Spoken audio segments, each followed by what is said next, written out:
out into the hallway, and I look down the stairs, and I can see, remember last week we were talking about having that lazy boy that every old man sits in? I've got my lazy boy. It's moving. It's rocking back and forth. Does anyone know if there's some sort of earthquake in the Boca Raton area? We are not on the fault line, but I think it might be what you did about 10 to 15 minutes before the show started, and the building's still rocking, Hawk.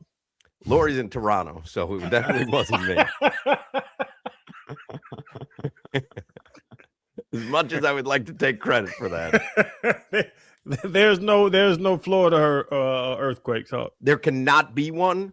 No. Because I remember thinking that about Haiti, and then Haiti got struck by that big earthquake. Hold on, I don't know if you're correct here. There's seismic activity in Boca. Recent, if you search Boca Raton earthquakes, you get recent earthquakes near Boca Raton, Florida. So Boca Raton has had 0 earthquakes in the past 24 hours, 0 in the past 7 days, 0 in the past 30 days, and 0 in the past 365 days. Okay. So you're getting the aftermath of 2 years ago? I'm thinking it sounds like we're due. Weird. Did anyone else feel that in Boca? Now, they are doing work on the roof, as you know, in my building. So could that shake the entire building? Yeah, if one of those big cherry pickers or one of them things hit the building, it could wiggle it a little bit. Well, maybe a cherry picker hit the building and we got a little wiggly piggly going on. I'll keep you guys posted. If you see anything, Jimmy, on the monitor, you have a monitor? I do not. All right. Well, just the TVs. Can we get Jimmy a monitor? He's my eyes and ears. He's my seismic eyes and ears.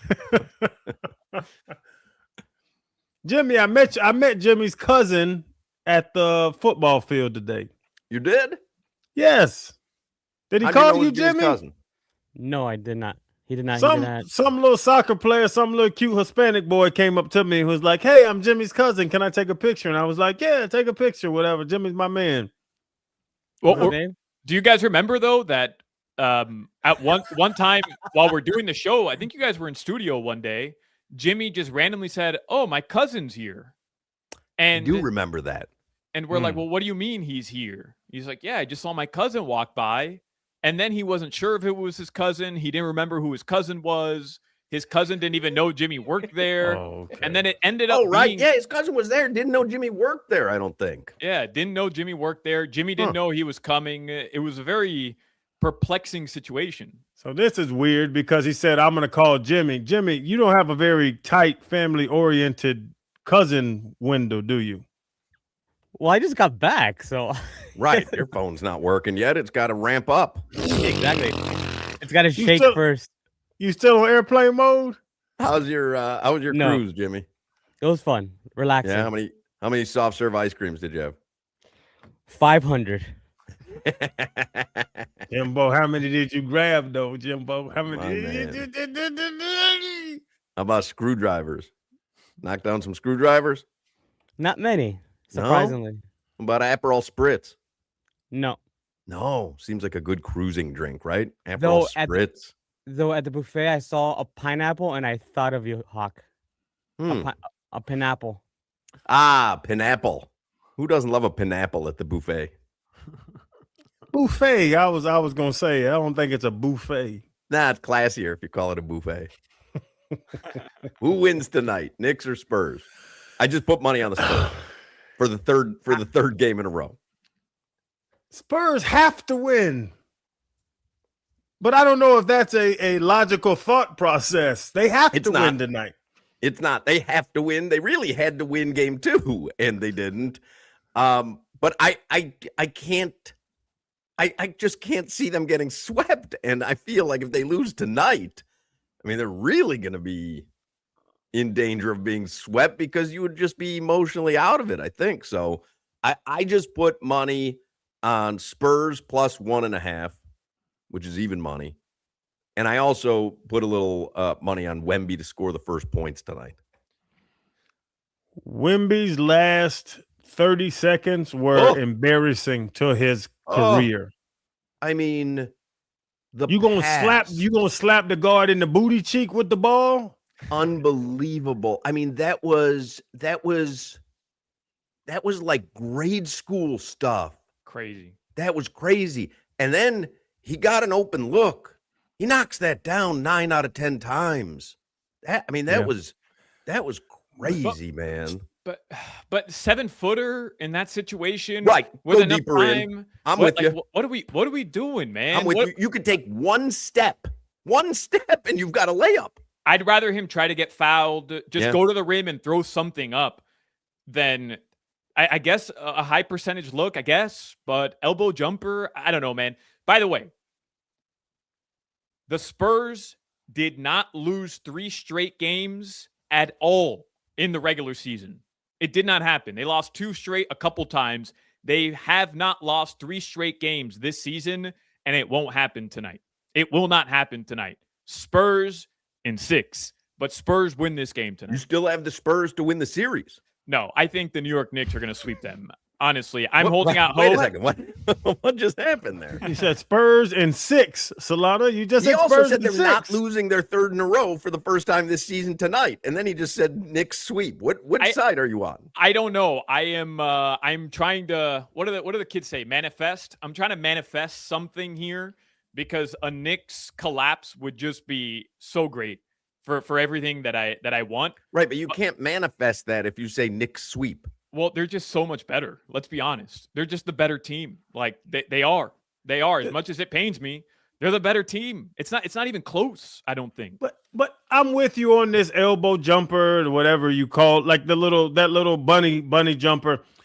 He had 6 points in the first half. He wasn't scoring in the first half. Then he started being aggressive and when it got 22.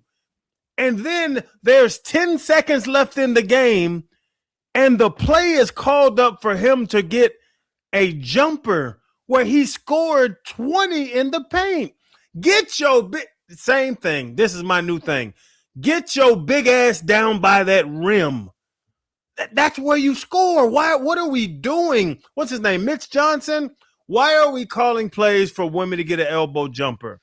Call plays for women to come downhill and go down there and get around that rim. Because if he raises his arm, it's at 9.5 feet. He can just flip it in, like I do at Papa Shot. Like I do at Papa Shot when I'm whooping Hawk every time we play. Ass. Certainly not mine. But when he threw that ball away, they should have taken a timeout. I mean, none of this happens if they take a timeout like any normal team would have done in that situation. They've got 10 seconds at that point for one basket. Like, that's a timeout situation. The season essentially is on the line. Nah, don't tell me you've got them running backwards in transition. Like, no, take the timeout. You've got the best player on the court. Take the timeout. I'm with you. I'm not saying you're wrong because 9 times out of 10, a team will call timeout there. They'll draw up a side out of bounds play, and they'll try to get the look that they want. But, Hawk, here's what I'll tell you. The San Antonio Spurs dominated the final 5 minutes of that game. They were down 14 points. They go on I think it was a 16-0 run or a 15-0 run to take the lead. 14-0 run for sure. For sure. Yeah. But I think they end up taking the lead. But either way, they go on a 14-0 run. All the momentum is with San Antonio at this point. They get that big stop. They had stopped Jalen Brunson for that entire fourth quarter. He didn't really shoot the ball well. They get the stop. Wemby has the ball. He's bringing the ball up the floor. I don't hate letting your team go up the floor. You don't let the Knicks substitute Jalen Brunson out, which they end up doing on that play. You kind of catch them in a situation where their defense is not set, Hawk. I disagree because you see this a lot more now in the NBA. In that situation, let your team play. Not with those stakes. That's fair. Absolutely not. Not with those stakes, especially how many times have been pointed out. This is a young team. They've got to lose first before they can win. Like you kind of mitigate all that by taking a timeout. And then Mitch Johnson, he goes over in the huddle. He goes, listen, here's what we're going to do. First things first. If someone's not looking at you, don't throw the ball at their ass. Then No you don't booty have that cheek. problem. No booty cheek passes. That should have been the first off bat thing to say. Yeah, I love when coaches don't call timeout. I love when they've got another team on the ropes and they just let it play out. And not in that situation, because you can't tell me that they handled them in the past 5 minutes, but they won't be able to handle them coming out of a timeout when they're the only team that's going to touch the ball. That's it. They're the only team that's going to touch the ball. I don't get them not calling a timeout there. I understand the explanation. I just don't get it. And I don't get how it looked like amateur hour at that point in the game with that much on the line. But the real fault here, I'm not even kidding, is this idea of positionless basketball. It's Eric Spoelstra's fault. Eric Spoelstra coined positionless basketball. If you have a true starting point guard, a one, right? Like a real one, that moment, Castle and Vassell are running on each side of either baseline. You're the point guard. Come get the ball. You know what I mean? Like this is I'm gonna go set up our play. Wemby, give me the rock. Let's walk it up. You go stand on the block, and I'm gonna throw it to you, and we'll run our offense through there. And that didn't happen. So this isn't the first time we've seen an instance like this where a team has a costly turnover. But because you don't have like these his thought established process. positions. He looks up, he sees 9 seconds on the clock. He goes, it's Wemby time. Like it's Wemby and the rest of us. We got to kind of get out of the way because in 9 seconds, he's going to start his dribble right now in the backcourt. He's going to end up jamming it home because no one's going to be able to stop him or he's going to get called for a foul. Like you can understand that mentality too, which is why I would call the timeout to say, hey, are we all on the same page here? I think both of y'all are right. Are we on the same page? You just said it, Solana. They've run their offense, and I've watched Wemby all season bring the ball down. So why would Vassell and Castle turn around? Because Wemby brings the ball down. He's a 0.5. So that's why he turned around and started running. Wemby needed to know not to throw that ball, but have they went through that process. And to Hawk's point, call a damn timeout and get lined up. I criticized Mitch Johnson last week, and I'm gonna criticize him this week. He's getting outcoached by Mike Brown in the deepest times. And Wemby, he had the turnover, and then he had the last shot and missed it. Like you have your best player, Hawk. You just said it. Your best player. He had the ball, and they didn't. Jalen Brunson missing that second free throw. Okay, our best player just went 1 for 2. Now your best player is going to get the ball. That's what basketball is about at this level. I would just say game one, he for sure got outcoached, and the Spurs were not ready for that moment, final minutes of the game. But Crowder, I would disagree that he got outcoached. His team was down 14 in the fourth quarter with like 6 minutes and change left to go, and they charged all the way back. They held Brunson to 7 of 25 in that game. Mm-hmm. Like he didn't have a good shooting game. Josh Hart did not score in that game. I mean, his team got the rebound. They got the stop. They had the ball, and they should have gone and had no.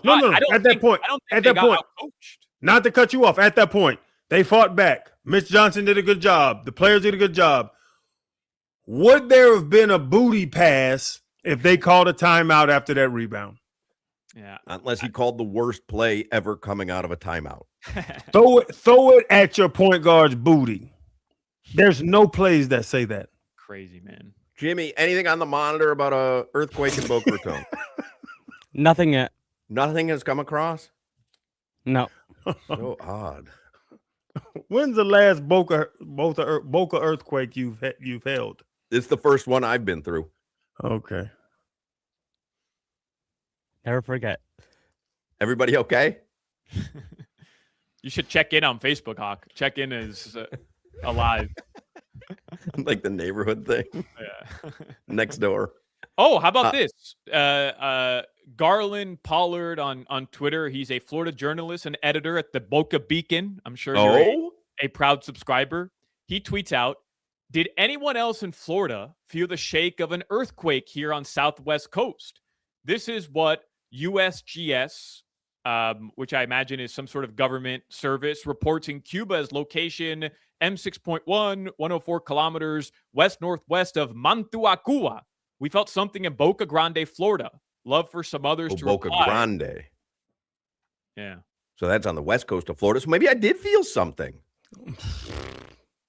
No, if there was something off Cuba, then I absolutely would feel it before Boca Grande does. Oh, you ain't feel nothing. You think I'm making it up? I'm telling you, the lazy boy was shaking. Your thigh hit the couch and you stumbled. Possible. When did he tweet that? Today? Yeah, like right now, 2 seconds ago. Bro, you think I'm making this up? And it says time 2 o'clock on the dot, which is exactly when it happened. When you started pooping yourself because you thought there was an earthquake. Yeah, well, there was. You felt an earthquake today. Well, how did someone in Boca Grande feel it? And you're suggesting I didn't. At the same exact time, coming off the coast of Cuba, which, by the way, would affect both west and east coast of southern Florida. Because he was walking down the stairs and stumbled too. Very convenient. The only way I would say that it's not real is because I'm closer to Cuba than you are. Crowder's closer to Cuba than you are. I mean, you're inland. Oh, actually, very true.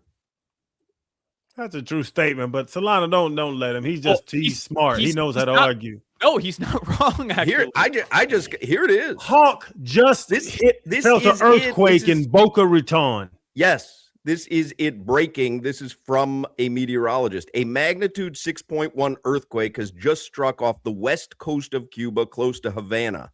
Cancun, Mexico, and southern Florida are also relatively close to the epicenter. More information forthcoming. 100%. That's exactly what I felt. Yeah, I mean, you're shaking your head, but it literally is breaking news now. That you're saying it's that coincidental that an earthquake struck off Havana. I, at 2 o'clock, said, what is going on here? The lamp is shaking and the lazy boy is moving on its own, and I can feel the apartment moving. And you're suggesting that all these pieces together don't add up. Avocado toast. That's crazy. Yeah, it's definitely that. Yeah. What did that feel like? Yeah, I'm joking, but if that's real, it's real. Like, it was bizarre. I've never experienced that before, but it was shaking. Sorry. No, go ahead, Jimmy. Not that you mentioned it before the show, the computer in the studio was shaking. I'm telling you, it was noticeable. So, Jimmy, when Hawk was talking about an earthquake in his house, you didn't feel like it was important to say, "Hey, our monitor's shaking too." But now all of a sudden, because it was nothing. I didn't feel it, but apparently the computer did.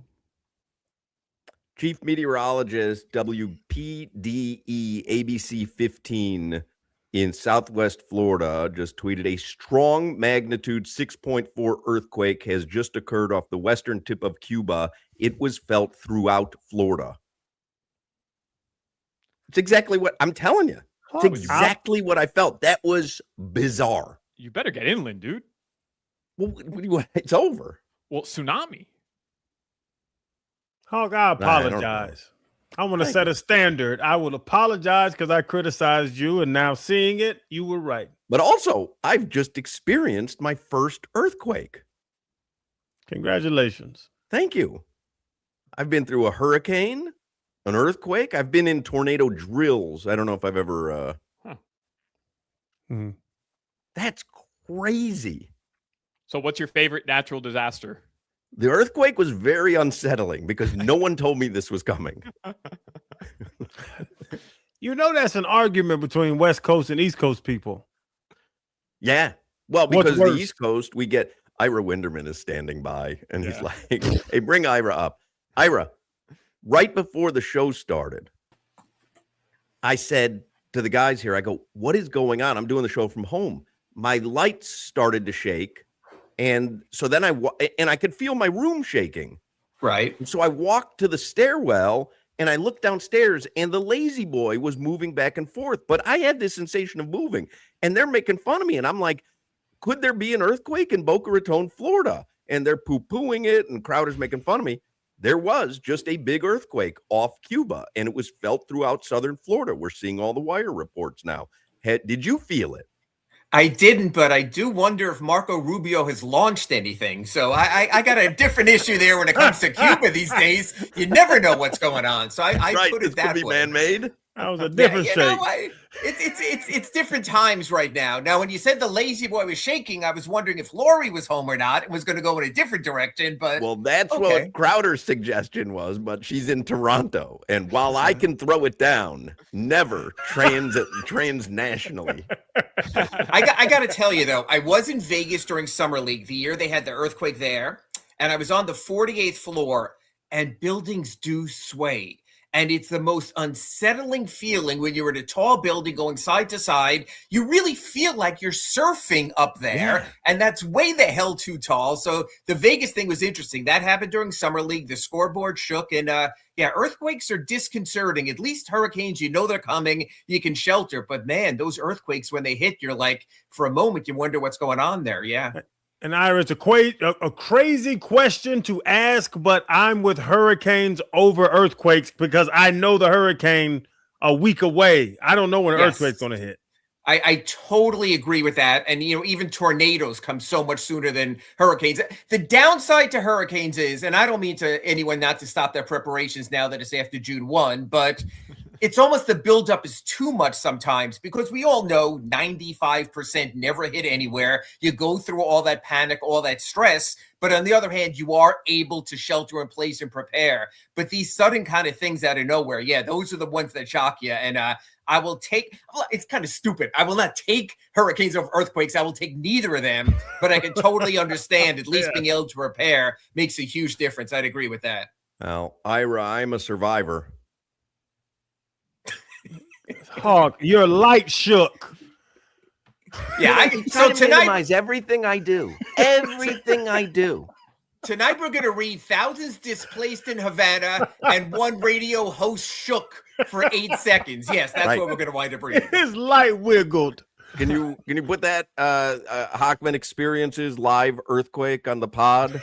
Even though it was really after the show, it was before the show started. I know Solana has already started a GoFundMe for you, so I'm kind of worried here. All right, can you hang on through the commercials, Ira? This wasn't enough? Sure, I'll be glad to. Did we do headlines, Solana? We have not gotten to headlines, but Hawk, you can imagine. I mean, there's no bigger headline than you surviving an earthquake. Oh, how the tune has changed here. I've survived an earthquake. Oh, just a couple of minutes ago, I heard you fellas talking about, I think your thunder thighs bumped into something. And then Jimmy's trying to jump in on my earthquake survived them. He's like, now that you mention it. All right, real quick, give us like 2 headlines. Oh, man. Headlines are brought to you by Doral Hyundai. In Miami, we go to the beach for a little solcito. When we want a low price, we save with our Pricito. Save now with your Pricito at Doral Hyundai. Game 3 of the NBA Finals is tonight, 8:30 p.m. Los Marlins are off today. They did take 2 of 3 versus the Tampa Bay Rays over the weekend. Speaking of the Marlins, we have Marlins tickets every day this week. We have a 4-pack of tickets for Marlins Giants on June 20th, which happens to be Juneteenth. Nah, it's June 19th. Oh. June 20th is Saturday, which is Flanny Fest. Flanagan's Fest. So 4 tickets for Marlins on June 20th. We will give them away today at 3:20. 3:20 this afternoon. Go ahead, Solana. Yeah, Marlins are back at it tomorrow. They host the Diamondbacks at 6:40. Your weather in South Florida right now, you may have just survived an earthquake, and that's not even a bit. That is serious. Thinking of everybody in Cuba, obviously, honestly, as well. For real. We're goofing around, but. Yeah. By the way, it's very hot in Miami. This weather report brought to you by Tornado Roofing and Contracting, helping homeowners stay safe this storm season. Visit tornadoroofing.com for a free roof and window estimate. All right. Ira Winderman joins us next. You're listening to the Hawk, Crowder, and Solana Show. My prostate's the size of a bagel.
Oh, it's my song.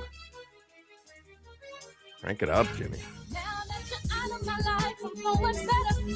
I don't want to make light of it because I don't know really what transpired in Cuba with that earthquake. So I'm hoping that that news is not dire from Havana or Cuba. But yeah, there was an earthquake, and we felt it here, and it was felt all over South Florida. Somebody texted in, my daughter works in a high rise in downtown West Palm Beach. They sent everyone home because they didn't know what was going on. Wow. Somebody texts in, if it was 6.4 in Cuba, you felt probably a 3.8, which is good because I need to start small. You know, I don't want to bite off a big Richter scale before, you know, I got to get my feet wet. You don't have a big Richter scale.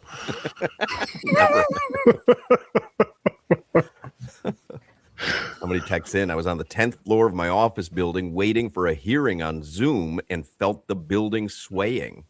Yeah, it was weird. It was very disconcerting. All right, let's talk hoops with Ira because we have limited time. Ira Winderman from the Sun Sentinel. He has been covering the Heat for 38 consecutive years.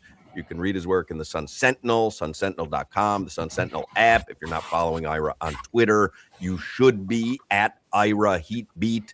He is on the Toyota of Hollywood hotline. Who did you pick before the series started? Excuse me, Knicks and Spurs. And what are you feeling now after watching the first two games? I picked the Spurs because if you're good enough to beat Oklahoma City, you got to be pretty damn good.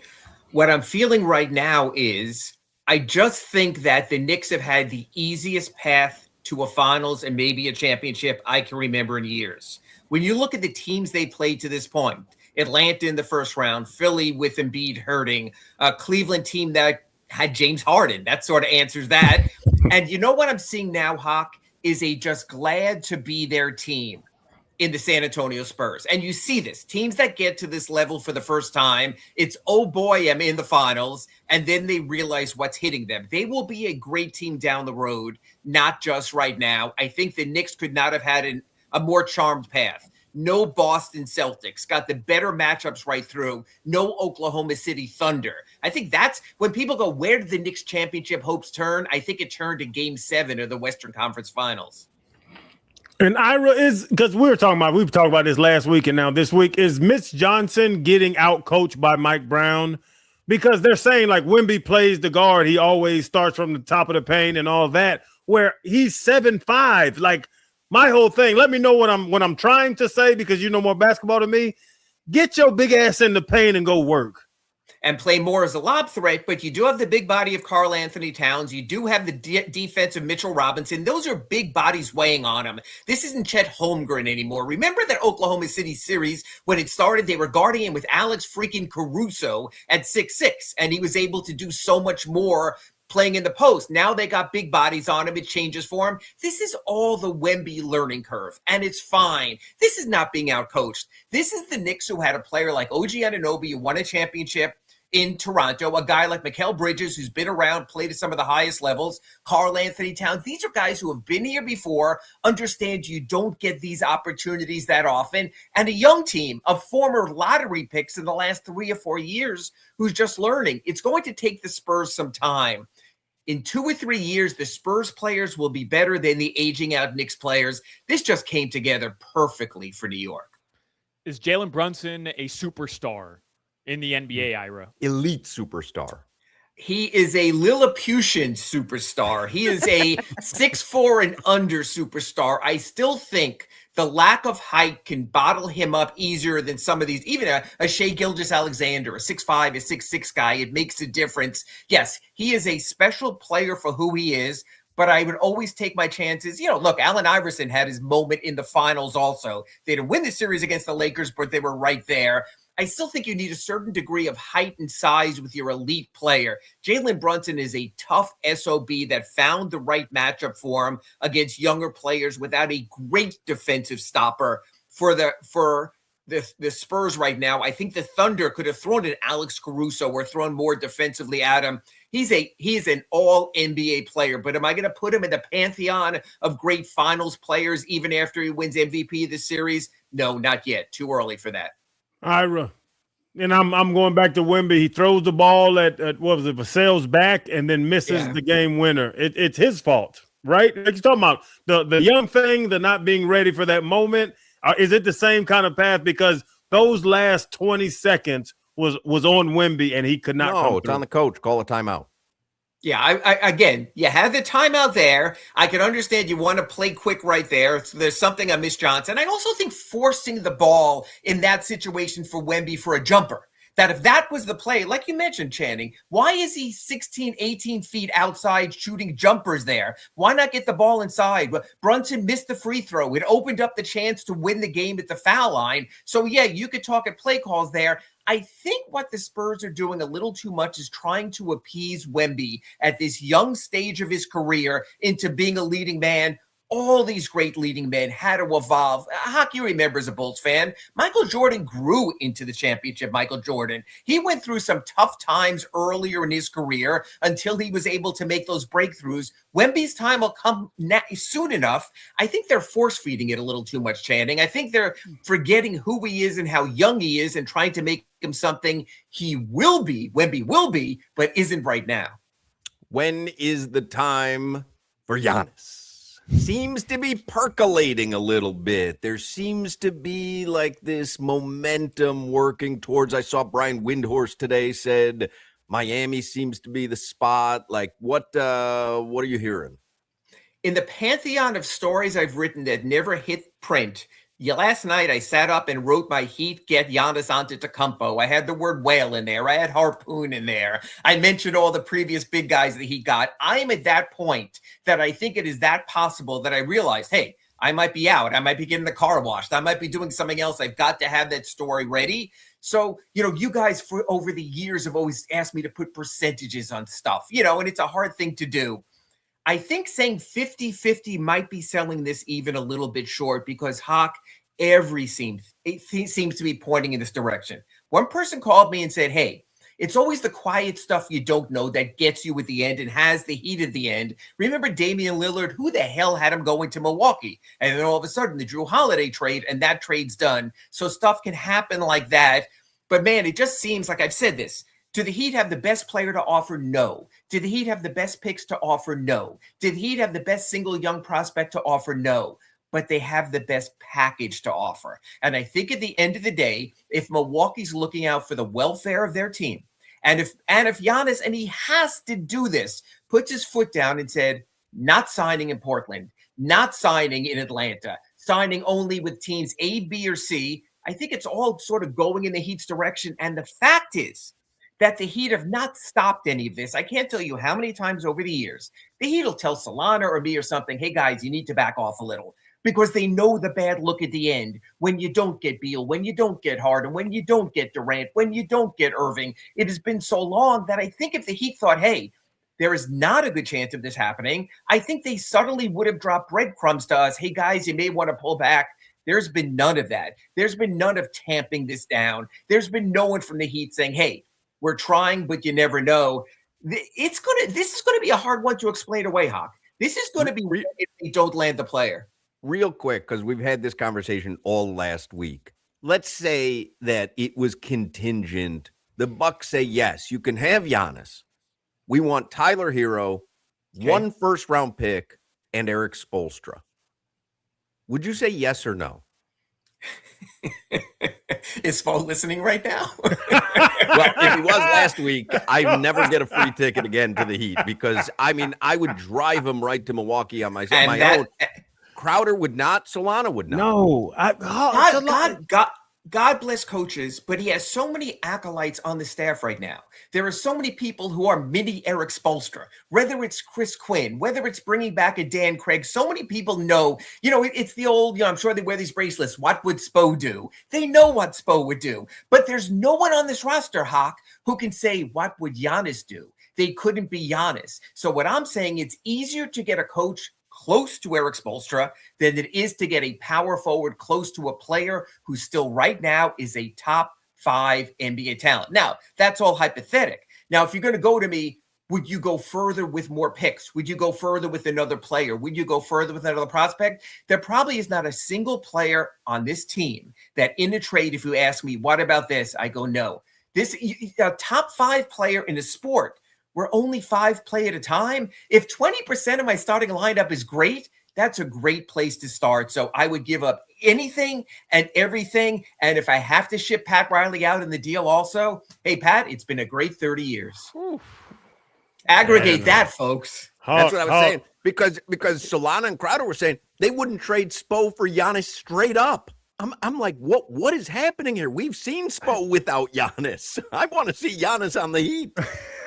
Yeah, I you know what? Coaching means a lot in situations. But the one thing about the Heat and the Heat's tree, everyone is Spo. I can't tell you how many times in Summer League in recent years, whether it's Eric Glass or Dan Craig or Chris Quinn, when they talk, they sound like Spo. And a week ago, we got Wayne Ellington, who's going to coach this Summer League team in Sacramento and Las Vegas. We spoke to him. It was like talking to Spo. It's a cult. And everyone, for better or worse, is drinking the same Kool-Aid. And I think because of that and those 30 years together, there is such a similar thought pattern that I think they could survive that. Just like those games Eric Spoelstra had to miss, they were coached the same way when he was away from the team. It's just who they are by now. And I have to say, Hawk, I love you to death. Ira explains it way better than you do. No, you just choose to hear him better than you choose to hear me. But Ira, you brought up the A, B, and C for Giannis. If he does tell them, I'm going here, here, here, what's the Heat sexy? Is it just Bam? Is it Pat Riley? What's the sexy of the Heat? You know, there's a whole bunch of things. It's Bam. It's Spo. It's the Heat culture and the fact they've been to these 6 NBA finals in the last decade or so. But don't kid yourself.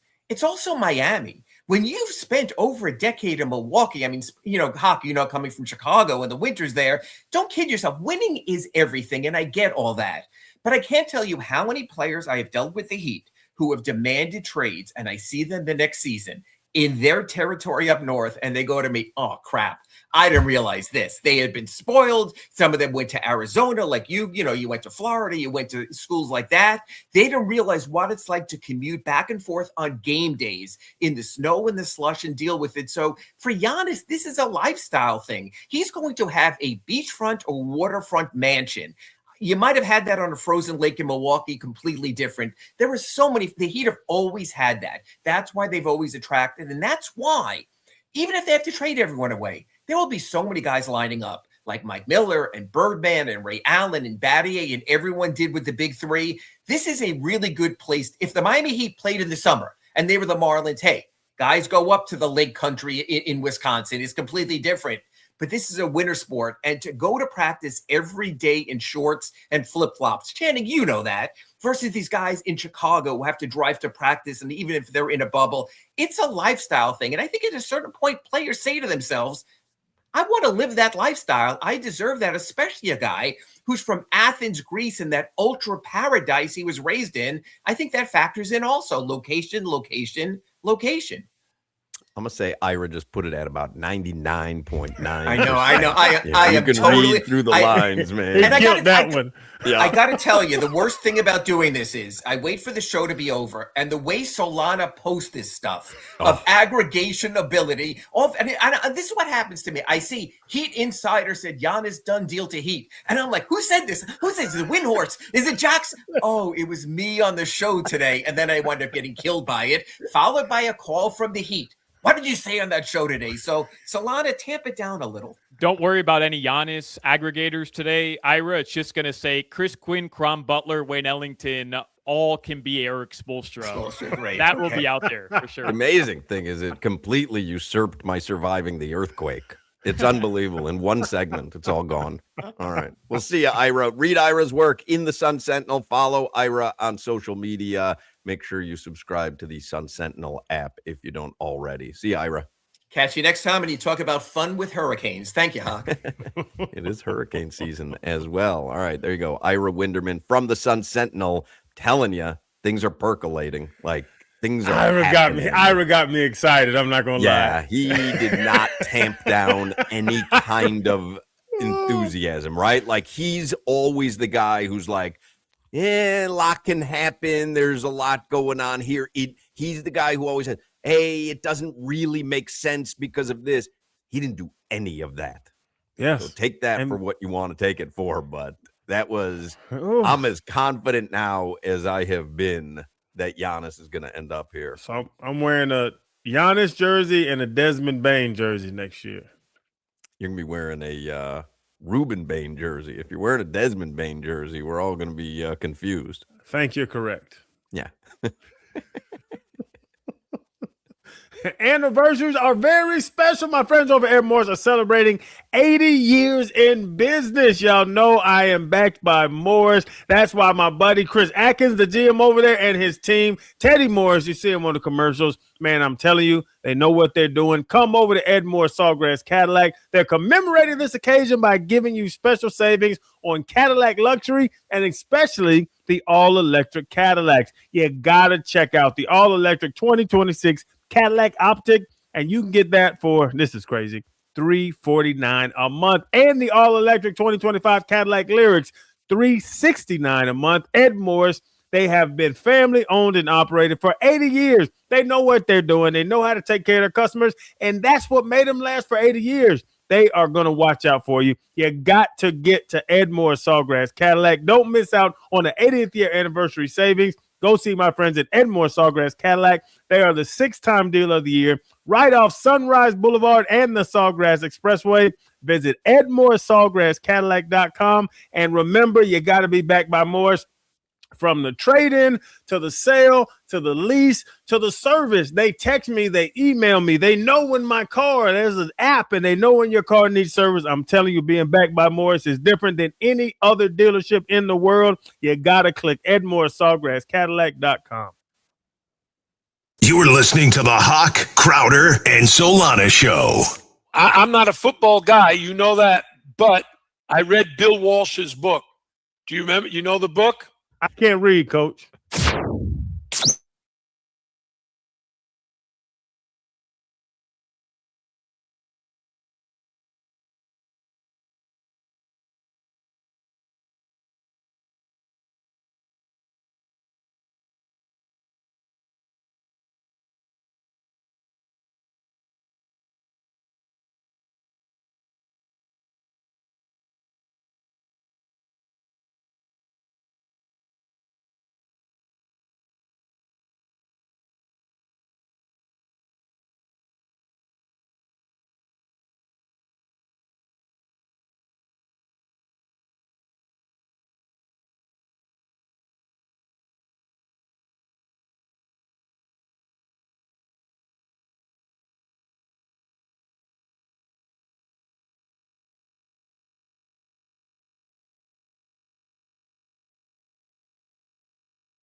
All right, let's bang through some headlines because we really didn't get to them in the 2 o'clock hour because we got sidetracked. I will remind you, though, we've got a 4-pack of tickets to see the Marlins host the Giants on June 20th, which is Flanagan's Fest Day. Now, I believe you have to purchase a special ticket in order to get the Flanagan's jersey. I don't know if these tickets include the jersey. My guess is they don't. My guess is this is just 4 tickets to go, but they do have like Flanagan's stuff at the concessions, right? Solana, you were at the last Flanagan's Day. I think they have like a couple of concession stands that have Flanny's food, but it's kind of a festive atmosphere there on Flanny's Fest. It's probably the best regular season game in terms of atmosphere Yeah. you'll go to. So if you want to win 4 tickets for that Marlins game, $3.40 this afternoon.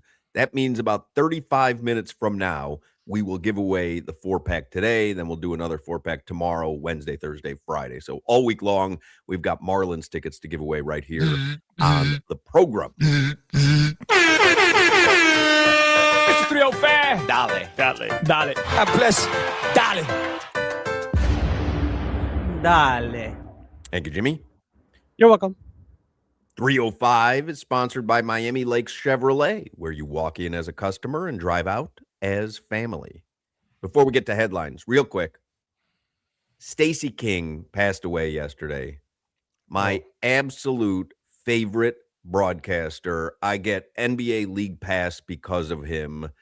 I had shared with you guys a bunch of calls this season because he was so in his game with Vucci Main and Lil Boozy Vert, and we just enjoyed watching Bulls games. Stacey King won 3 titles with the Bulls during the MJ era and was just one of the best broadcasters. It was just fun. I mean, people were tweeting out some of his great calls. I mean, did you see that one where Goran Dragic, it was Bulls Phoenix, where Dragic gets posterized and Stacey King is just going nuts on Goran Dragic? Like, did you not get the memo? It was Get out the way. Really sad, man. Stacey King, may he rest in peace. That dude was larger than life. What a fun broadcaster he was. Chicago Bulls telecast will not be the same. Speaking of telecast, by the way, the Miami Heat next season will be on Local 10. Oh. So no more pay app, pay service. Chris Whittingham's going to join us in the 4 o'clock hour. Not only are we going to talk World Cup, I think he can give everyone a tutorial on how to get over-the-air antenna broadcast because he's a specialist in that. I need help. I know. I saw you tweet it out. Yeah. I have no idea how to work an antenna. I've never had to work an antenna my entire life. I have no idea what that means. Now, most cable systems carry Local 10, so you won't need an antenna. Now, you do get the antenna signal quicker than when you're streaming something, so you're like 6, 7, 8 seconds ahead of everyone else if you can actually watch it over an antenna.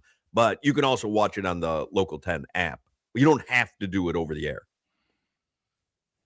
There is a bit of a situation, though, right, Hawk, in terms of right now, Local 10 isn't broadcasting north of Broward County. Do I have that correct? Because I saw Barry Jackson. They can't air the games. Gotcha. You can watch Local 10. I can watch Local 10 in Palm Beach County on their app. They're not allowed to broadcast the games into Palm Beach County. They have to find a affiliate for Palm Beach County and the Treasure Coast. The problem is Local 10 has a ton of inventory and space to air it because they're not the ABC affiliate anymore. Right. It's very difficult to find a local station in a market that is willing to broadcast 70 plus basketball games. The station you'd think of in the Palm Beach County market is Scripps, which airs the Heat games. I mean, the Panthers games. But because they have a deal with the Panthers, a lot of those nights, you're going to have double broadcasts. And Scripps already is the flagship for the Panthers. So those games are going to take precedent. They're going to have a difficult time finding a partner in Palm Beach County. That's going to be a major issue. Welcome to the new world of just the streaming and all that stuff. And we got to adjust to it. Y'all make fun of me all the time. I don't know where the hell to watch a game at. It is not as easy as it used to be. But this is easier because it's not a pay service. It is Local 10. I mean, they are one of 3 teams now in the NBA that will have completely free television broadcasts. This is awesome, by the way. Like, if you're a Heat fan, I know that they have to sort out the issue for those north of Broward County. But if you're a Heat fan, I mean, they just made it as easy as possible. If you're living in Miami-Dade County or in Broward County, as easy as possible to watch all their games. I shouldn't say. I mean, I understand what you're saying. As easy as possible. Here's the part of the press release. This is from Anthony Chang in the Herald. Among South Florida's biggest television providers, WPLG is available on Comcast, DirecTV Satellite, and BreezeLine. But WPLG Local 10 is not carried by YouTube TV, Dish Network, DirecTV Streaming, Hulu, or Fubo. Right, but you can get the antenna, right? Because I have YouTube TV, but you can just get the antenna. Not only do you could get an antenna, yes, or you could just download the Local 10 Plus Platinum app, which is free. Oh. And you can watch it on your smart TV. Oh, perfect. I can't in Palm Beach County, but that's what I'm saying. You don't need an antenna. It's actually a better way to watch a broadcast because you get it closer to real time than streaming, but you do not need an over-the-air broadcast antenna. You can download the Local 10 app. So what do I have to do? Find like a fatback TV to plug one of these antennas in? How does that work? Yes. And then you got the AB switch. No, okay. Solana, just use your vibranium because your jersey is ridiculous.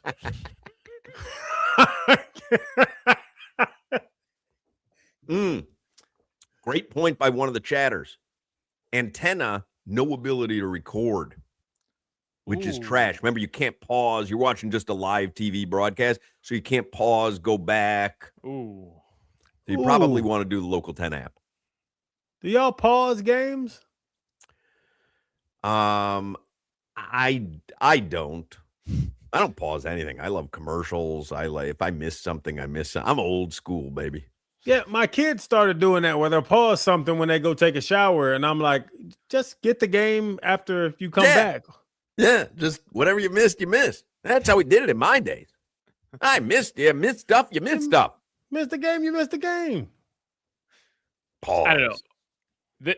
This to me though, like as long as I don't have to watch on that god awful FanDuel Sports Network, Sun TV, whatever app, like, and I'm not talking about the people who work it with the Miami Heat.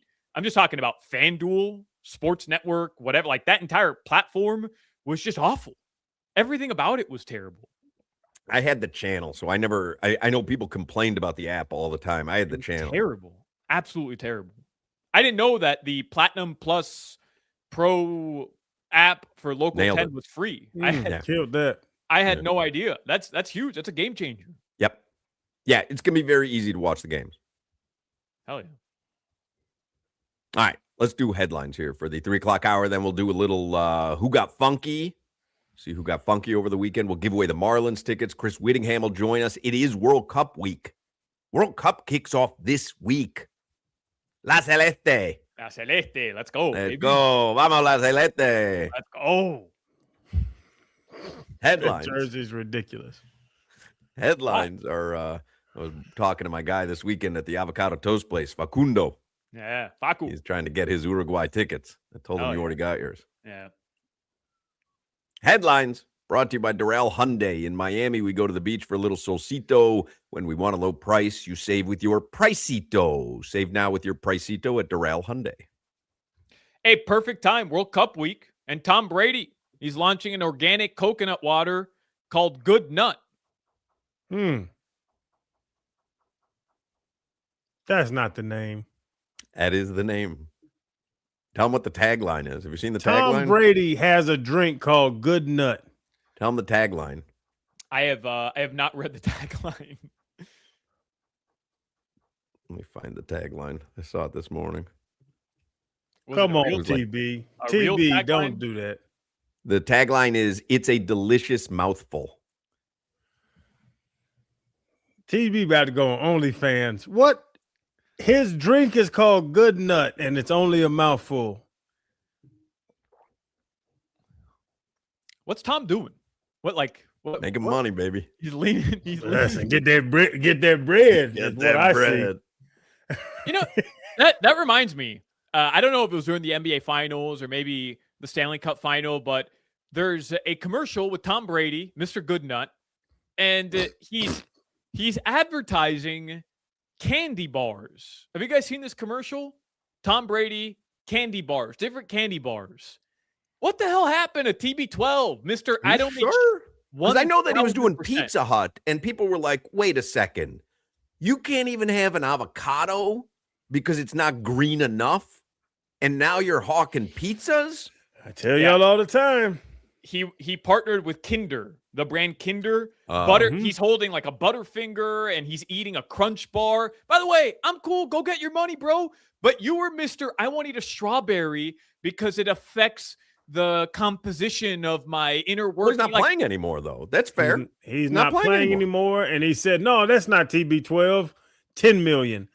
No, I can't do that. That's not TB12. 40 million. Good nut. Mouthful. But like that's what it is. It's all marketing and it's money. There's a number on a lot of things. By those standards when he's not playing. I don't blame him for that at all. You just come off like a big phony. Your entire career, you're telling people, no, you're hey, serious about athletic endeavors, then take it seriously. And when you're done and you've made all your money and gotten all your accolades because you took it seriously like that, then you sit back, relax, have a pizza and a good nut. It's the reason, Solana, why they're throwing that money at him and getting a good nut. A delicious mouthful, if you haven't heard. But here's my thing. It was never like his thing was never only targeted to athletes. The whole TB12 method was like, this is the best way to live, sustainability, and the best version. Housewives. It was Pilates girlies. I mean, not at all. That's who he was targeting. Just like the everyday Joe. Competitive athletes. Stop that. Everyday Joe. This is the best sustainable way to live your life. And then all of a sudden he's retired and he's like, oh, you're going to give me $20 million? Sure. I'll eat this Crunch bar on live TV. Get out of here, man. What a phony. Big report from Josh Appel. Does not have to do with Jacoby Brissett, by the way. Oh. You just walked past Liam Eichenberg at the airport. Coach.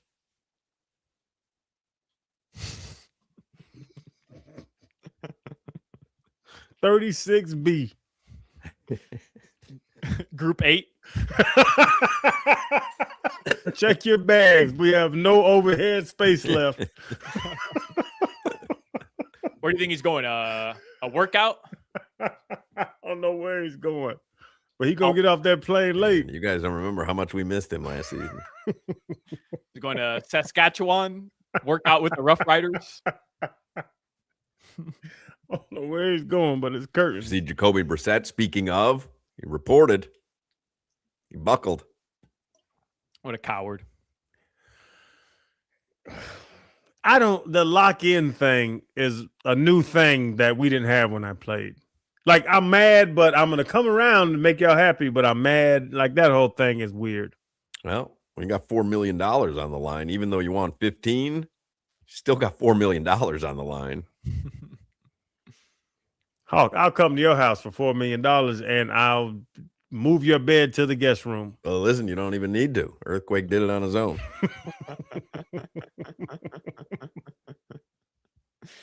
And honestly, I'd sent you guys something. That was the earthquake was a 6.1. Looks like off like the western northwest tip of Cuba. Yep. And it says that's the second largest earthquake ever recorded in the Gulf. So again, we don't have any info coming out and if there was severe or significant damage on the island, but obviously our thoughts are with them and hopefully there is none. There is also a tsunami information statement. There is no tsunami danger for the U.S. East Coast, any of the Gulf states, and that is based on earthquake information and historic tsunami records.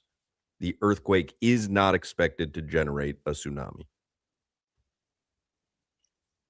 Good news. That could be your weather report.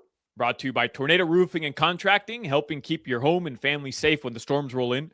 Visit tornadoroofing.com for your free roof and window estimate. We can get back to this if you guys want, but what do you think of what I think everybody is outraged about.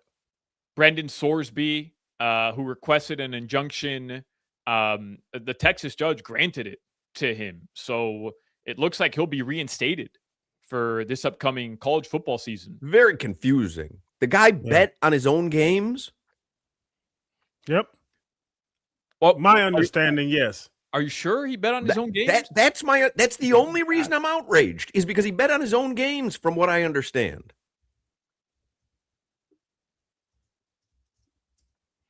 I'm going to tell you, did he bet against himself? That's my big question.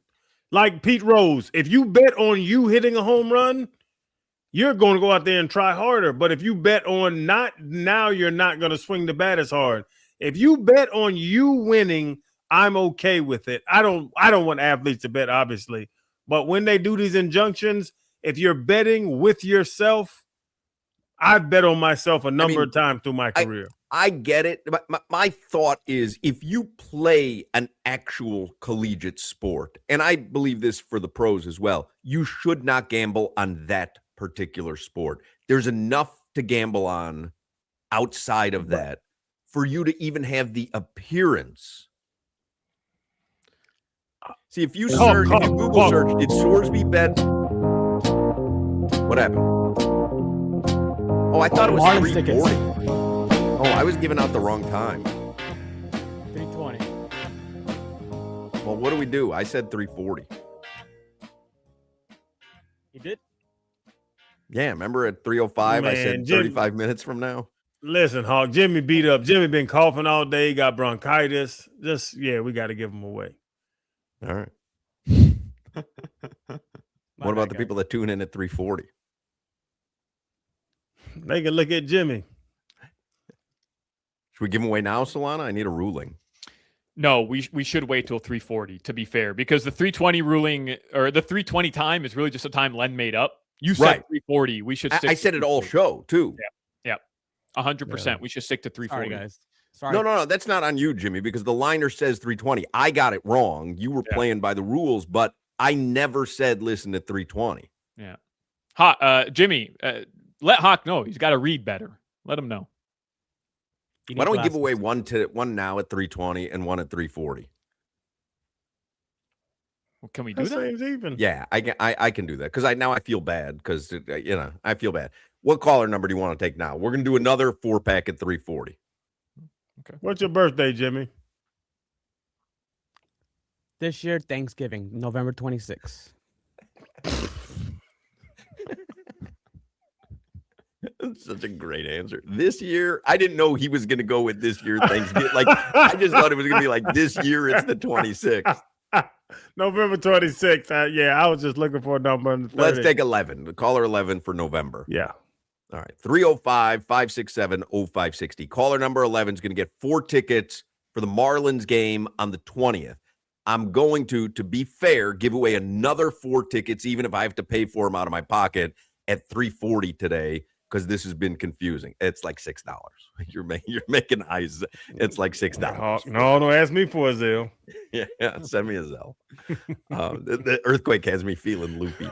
Caller 11, 305-567-0560 gets the first 4-pack of tickets for Marlins Flanny Fest on June 20th. And we'll do another 4-pack at 3:40. And then we'll correct it for the rest of the week. I apologize. That was on me. I apologize. Caller 11, 305-567-0560. All right, what do you have in the headline, Solana? No, I was just going to say that Sorsby bet on his own team.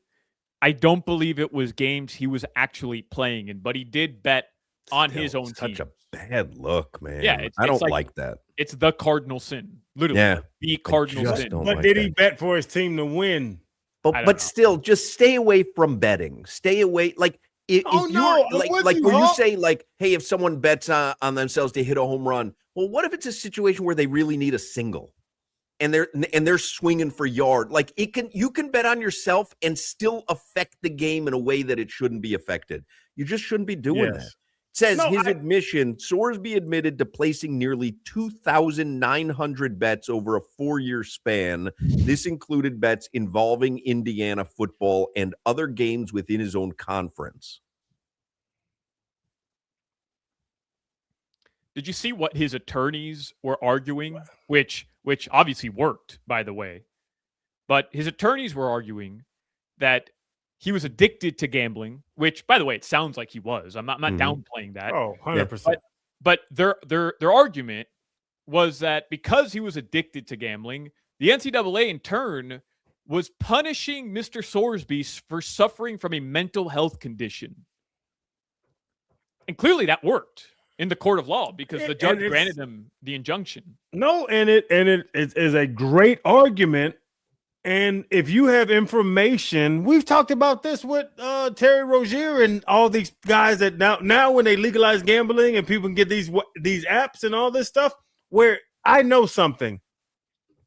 I'm watching, and I'm not saying that hypothetically, whatever words I have to say, I'm watching the offense run their plays, and I know Ricky's about to get 30 carries, and his over-under's 98. Rick's going to get 101 at least. Like, so you know that angle, but if you know that Ricky's hamstring is bad, that's where that's where this gambling in sports gets weird because there's insider information that you have to deal with. And that's my thing with Sorsby. Was he using his practice footage and whatever he was looking at and seeing in practice to actually win bets? Was he trying to inside trade on it? And that's where it gets real sticky. I mean, it's so hard for me as a gambler to believe that if you had info, you wouldn't try to use it to your advantage. Yes. Yes, and we don't know. And we say, oh, Wemby's going to go off tonight.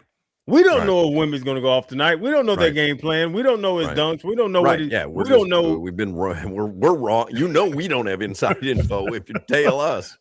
But if you're inside the Spurs locker room at practice every day, you have an angle on us and an advantage on us that we can't take advantage of.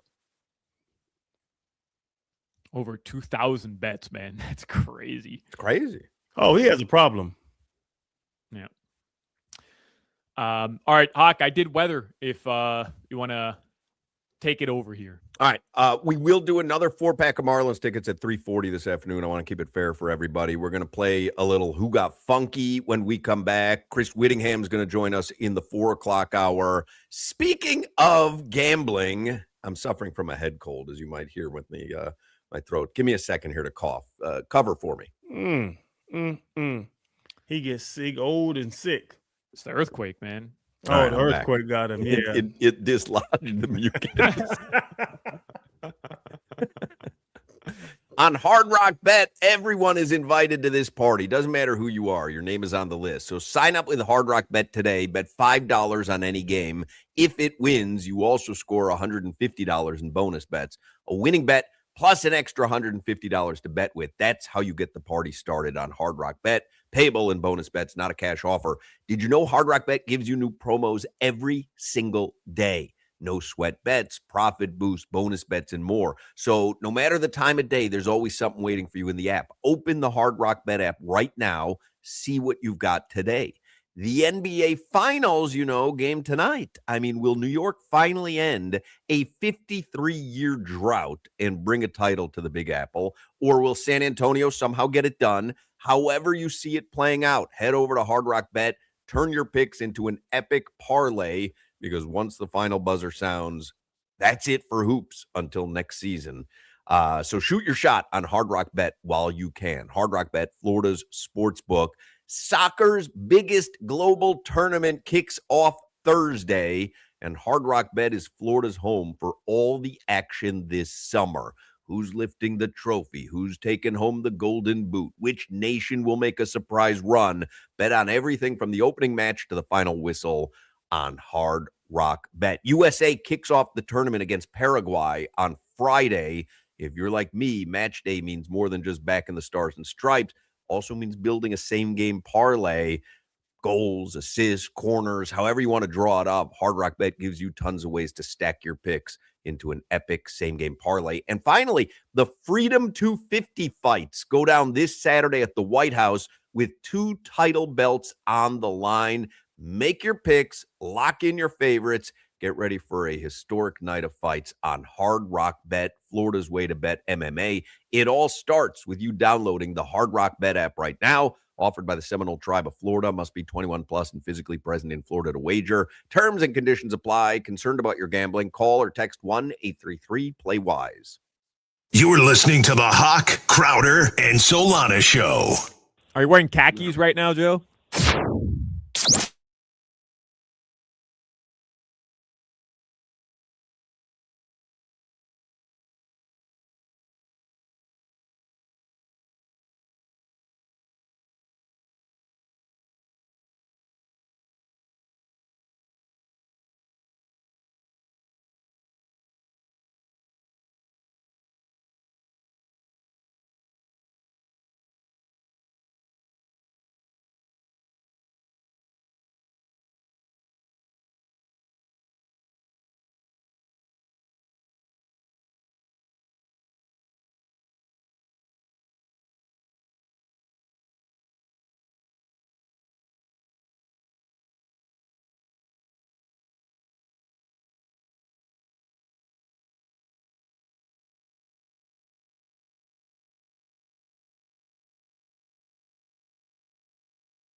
little Funky Cold Medina.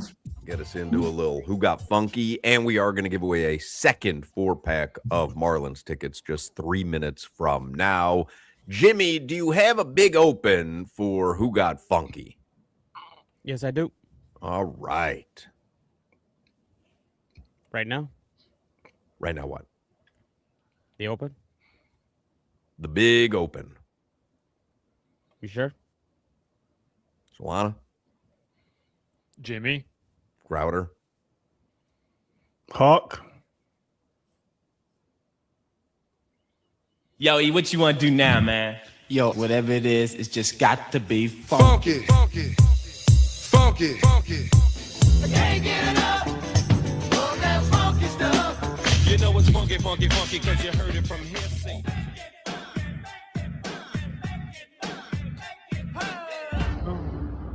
Who got funky? On Hawk, Crowder, and Solana. Makes me giggle every time I look. Solana. Who Got Funky brought to you by our friends at Funky Buddha Brewery. You know what tonight is? What's tonight? You Dan know? Day. Dan Day. Oh, you know, I love Dan Day.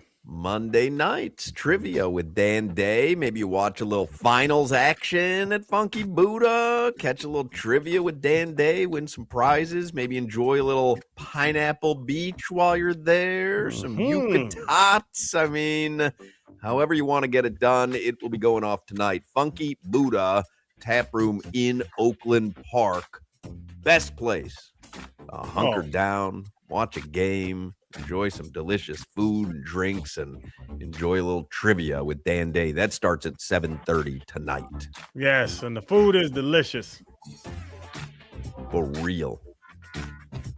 People don't always think that if they've never been there. They're like, brewery, how good could it be? And we make fun of Chef Jeff just because of the cutesy things that he'll put on the menu. But that food is legit. I got to set the bar at Funky Buddha. And okay, he got Chef Jeff. No, he don't have Chef Jeff. Like I do with IPAs. If they don't have Hop Gun, I don't fool with them no more. I'll never drink it again if it's not better than Hop Gun. And not a lot of people exceed that. All right, so I goofed up earlier, and I had said that we were going to give away the Marlins 4-pack at 340. Then we were supposed to give it away at 320, so we did it at 320. So let's do another 4-pack here, and then tomorrow we'll get it back on track. So we have a 4-pack of tickets, Marlins and Giants on June 20th. That's the day that they're doing Flanagan's Fest. And so what caller number do you want to take this time, Crowder? Let's take 12. Caller 12 this time, 305-567-0560, 305-567-0560. Do we need Jimmy for this to play sound effects during Who Got Funky, or you don't have to play the little, Solana can do it? Funky. Okay. Jimmy, you answer the phones. We will forge ahead without you, and we'll get back to you by the end of it. For me, Who Got Funky? Excuse me, I have a little head. What's going on now? Sandy Alcantara. Did anyone see this little Funky? Did anyone see this little tidbit of news from Kyle Seeloff on Twitter about Sandy? No. You saw it, Solana? Yep. Sandy Alcantara, for over a year now, buys all of his teammates crumble cookies whenever he pitches. What does that have to do with him pitching? Nothing. But what a delightful treat if you're an employee every 5 days to get a big box of crumble cookies. How many people are on a baseball roster? 80, 90? 138. That's a lot of crumble cookies. How much is a 6-pack of crumbles? Oh, bro, $25 at least. Right? How much? Well, now, granted, Sandy's got a lot of money. just to tell you, Aiken Adele I know y'all use him as a punchline, but he's No, my you friend. use him as a punchline. We don't. No, you you do. Yes, laugh every sir. time I say his name. No, sir. Aiken Adele would buy every linebacker a Louis Vuitton watch at the end of the year for 3 years. Yeah, well, tell me if he does it every 5 days. Why do you need a new wallet every 5 days? Well, listen, I'm just telling you, Sandy throws it down every 5 days.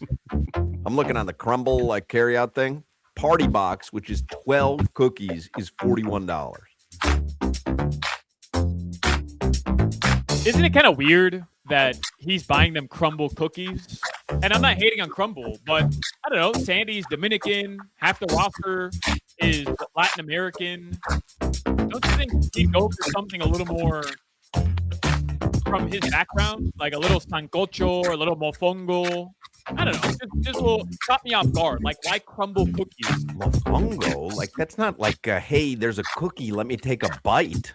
Hey, what do you want him to do? You like, kind of feel like everybody likes cookies. Everybody likes mofongo too, huh? Well, but you don't just grab a little piece of mofongo as you walk past to put on your cleats. Says who? You? Does music sound loud to you? It sounds. Music sounds very loud to me. Very loud. Very loud. Jimmy, music sounds too loud. Well, now there's none. Who cares? Crowder, who got funky this weekend? Aiken bought me 3 $600 wallets in 3 years. That's $1,800. Did Sandy spend more money on his teammates than Aiken spent on me? Easy. If it's $41 for just 12 cookies, he's got to get how many 12s? You're assuming he's getting them 12 cookies. He might just get a big box of cookies. What? You're assuming that he's buying everybody their individual pack of 12. He might just be buying a big box of cookies. I'm saying if he buys 100 cookies, that's what? 12 packs, 8 times 41. That's 8 times, that's like $320 every 5 days for over a year. So, yeah, Sandy's spending more money than Aiken. You're right. What do you need 3 wallets for? It was just nice, and it had my initial engraved in the inside. But I'm saying, why wouldn't Aiken Adele get you a different piece every year from Louis? Why would he get you the same wallet over and over? Because you got to re-up. You got to upgrade. Huh. Happens to be a good gift, a wallet. Right, but one Louis wallet should last a while. How long do wallets last? A Louis wallet should last you a good 30 years. 30? I mean, it's $600, no? Man, I'll show you. I have one of the old Louis wallets I can show you, and it's all rubbed down, but I wear tight jeans. Can you imagine him in tight jeans? Oh.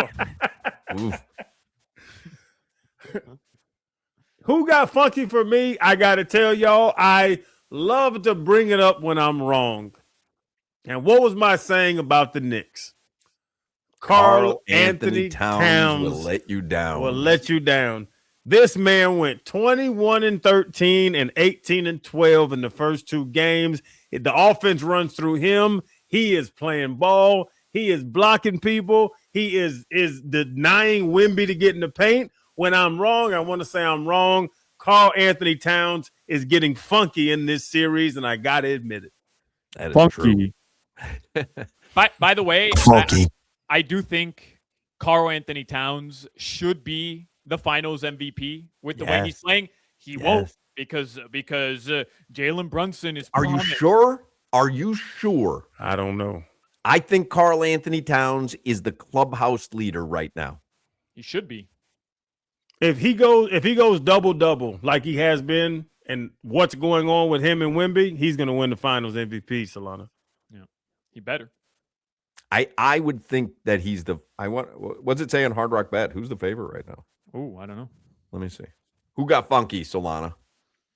Man, there's just so many. Well, just keep it to 1 though. Okay. Yeah. Jimmy, of course, getting a nice tan on his weekend cruise. He does look very very filled with color. Look at you, Jimmy. You were out there. You got a little color. Did you put some sunblock on? Not as much as supposed to. Oh man. Yeah, got a little Josie going on with you know, he wears those shades. He wears the shades. He probably didn't put the sunscreen on over the top of the shades. Yeah, I was wearing sunglasses too, so I look like a raccoon. Yeah, that's Those what are the shades are. shades he was talking about. Yeah. Yeah. Local 10 deserves a nod as well, of course. Just phenomenal out of them.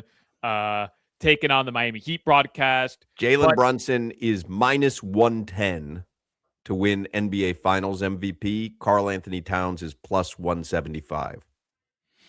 So Brunson's the favorite. Yeah. What a joke. But gentlemen, this one European soccer fan who is in the United States for the World Cup and who isn't like all the European soccer snobs who are just hating on the U.S. and saying that the U.S. has no soccer culture. That's all you're getting out of all these soccer fans that are coming over from Europe for this tournament. There's one guy, he's from Germany, at Freddie LA7, providing the best World Cup content right now. Dude from Germany, Crowder, he's in Georgia. And he's just rented a car and he's traveling through Georgia and documenting on social media, on Twitter, his entire travels. He's gone to a Waffle House. He had Wendy's for the very first time. Everybody's telling him to go to Atlantic City and to go get the lemon pepper wing. So he's considering doing that. This is somebody who came to the United States. Magic City. Yeah, Atlantic City is a dump. Magic City. That's a long drive from Georgia, bro.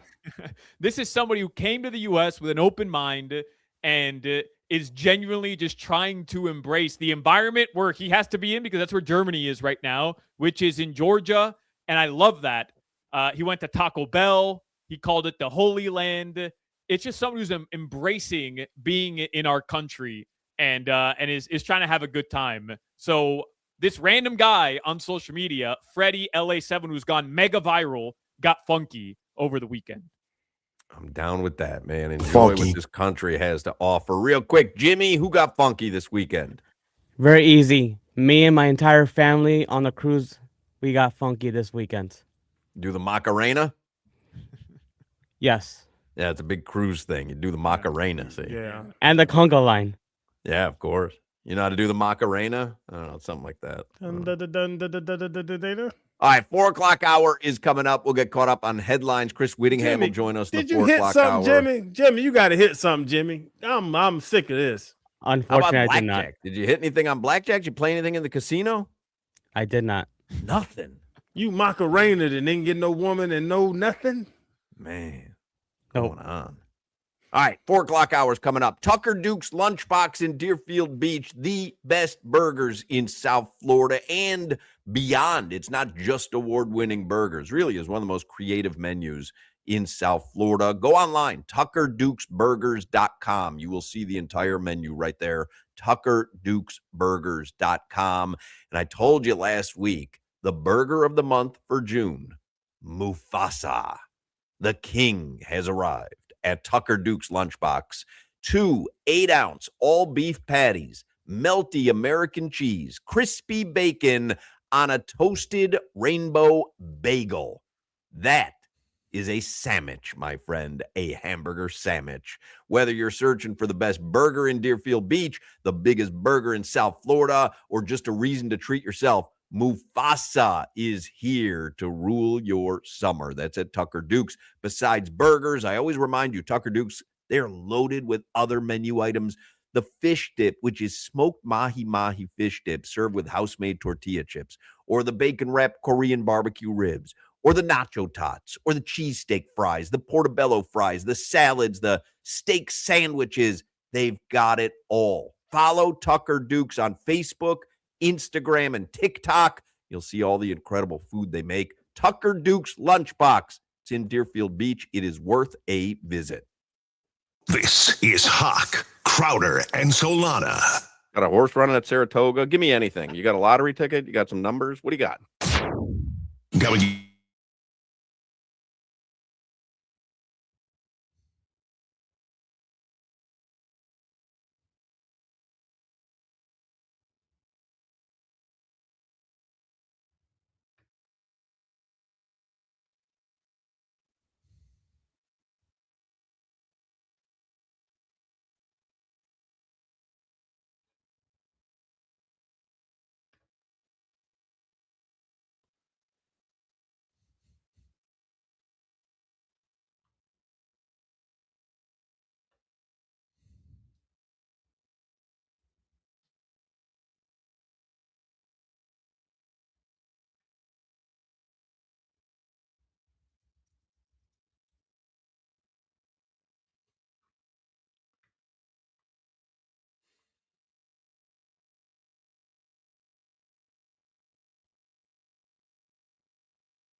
She keeps them always shallow in a pretty cabinet. All right, mixed day on Wall Street today. Stock Market Report is sponsored by Anajar and Levine, accident attorneys. Call 1-800-747-FREE, 1-800-747-3733. Dow Jones down 80 points, S&P 500 up 22 points, and the NASDAQ up 220 points. All right, let's get headlines from Solana here for the 4 o'clock hour because Chris Whittingham is going to join us, and World Cup starting this week. There's a lot to talk about with Witty. When does Uruguay play first, Solana? On Monday. Week from today? Yep, next Monday. And that's at Hard Rock? Yep, Hard Rock Stadium. Cool. They play Saudi Arabia. So you're gonna miss the show, right? You're gonna be out there. Yeah, I'll be out there. I'm gonna try to check in with you guys though. I'll be there early because the gates open for all the games at Hard Rock 4 hours prior to kickoff if you have a parking pass or if you're gonna take a shuttle there. So I'll be there probably right around the time the show starts. I was gonna ask Whittingham, do you think, because Lori had asked me over the weekend, she was like, "Are you gonna go to a World Cup game?" And I said, I hadn't really thought about it, but maybe I should. Like, is that something that, no matter who's playing, like, should I go to a World Cup game? Because how often do you get a chance to go to a World Cup game? Yes. Is there anything affordable? Is there anything affordable in the ticket price range? Very affordable. I mean, I guess it just depends on what you deem affordable. But I'll give you an example. One of the games at Hard Rock Stadium, one of the group stage games here in Miami, Colombia versus Portugal. You have Cristiano Ronaldo playing in his final World Cup here in Miami, and Colombia, of course. There's a lot of Colombians here, especially in the United States, but really in Miami. The get-in price for that game right now on the resale market is over $3,000. And you're sitting nosebleeds. Right. To go to one of the first 2 games, which Uruguay would be playing Saudi Arabia. That's the first one in Miami. And the following Sunday, they'll be playing Cabo Verde or Cape Verde. Those games are get-in price $350, $400, $450, and you're sitting in the 200 or 300s. But again, that compared to what you have to pay to go watch USA play Paraguay in the opening game, or to watch any of the Argentina matches, or any of the French matches, or Colombia Portugal here in Miami. These first 2 World Cup games, I've been telling you guys, adopt Uruguay. They're as affordable as you'll get in the United States for a World Cup game. Yeah, maybe I'll come there Monday. Or the following Sunday, they play Cape Verde. It might be a little bit cheaper. That's on a Sunday. You don't have to miss a day of work. Let's go. I want to miss a day of work, and I feel like if you and I are at the game, Crowder and Jimmy can hold it down.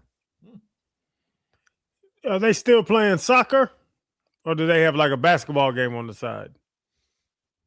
Is that a serious question? Huh? I'm going to pay basketball's the opening act. I'm going to pay $400 to watch a soccer game. Yeah, I don't understand this. I get people who don't like soccer. I know a lot of people who listen to our station aren't big soccer fans. I get it, okay? But you have the biggest sporting event in the world, and it's in our own backyard. Well, that's what I was saying. Lori's like, "Hey, you're going to go to a game," and I'm like, I hadn't really thought about it, but I probably should. If the NCAA Final Four was here, I'd go, it's here. I might as well go. Bucket list item. NCAA Final Four. I feel like everybody should try to go to F1 one time. The Miami Open, to me, is a really cool event. It's a Masters 1000. Everybody should go to that. If you're a sports fan, this is the biggest tournament in the history of sports, the World Cup. And it's here in Miami. The idea that people wouldn't rally around that and try to embrace it and get into it doesn't make sense to me. It doesn't compute for me. And I know I'm a huge soccer fan. I get it, but... Well, I do think people are going to get... I mean, we can ask Whittingham, but it's going to be packed. People are going to get behind it. Yeah. No, last time, when were they climbing through the AC vents? What was that? Yeah, that was like that was the Copa America final, Argentina versus Colombia.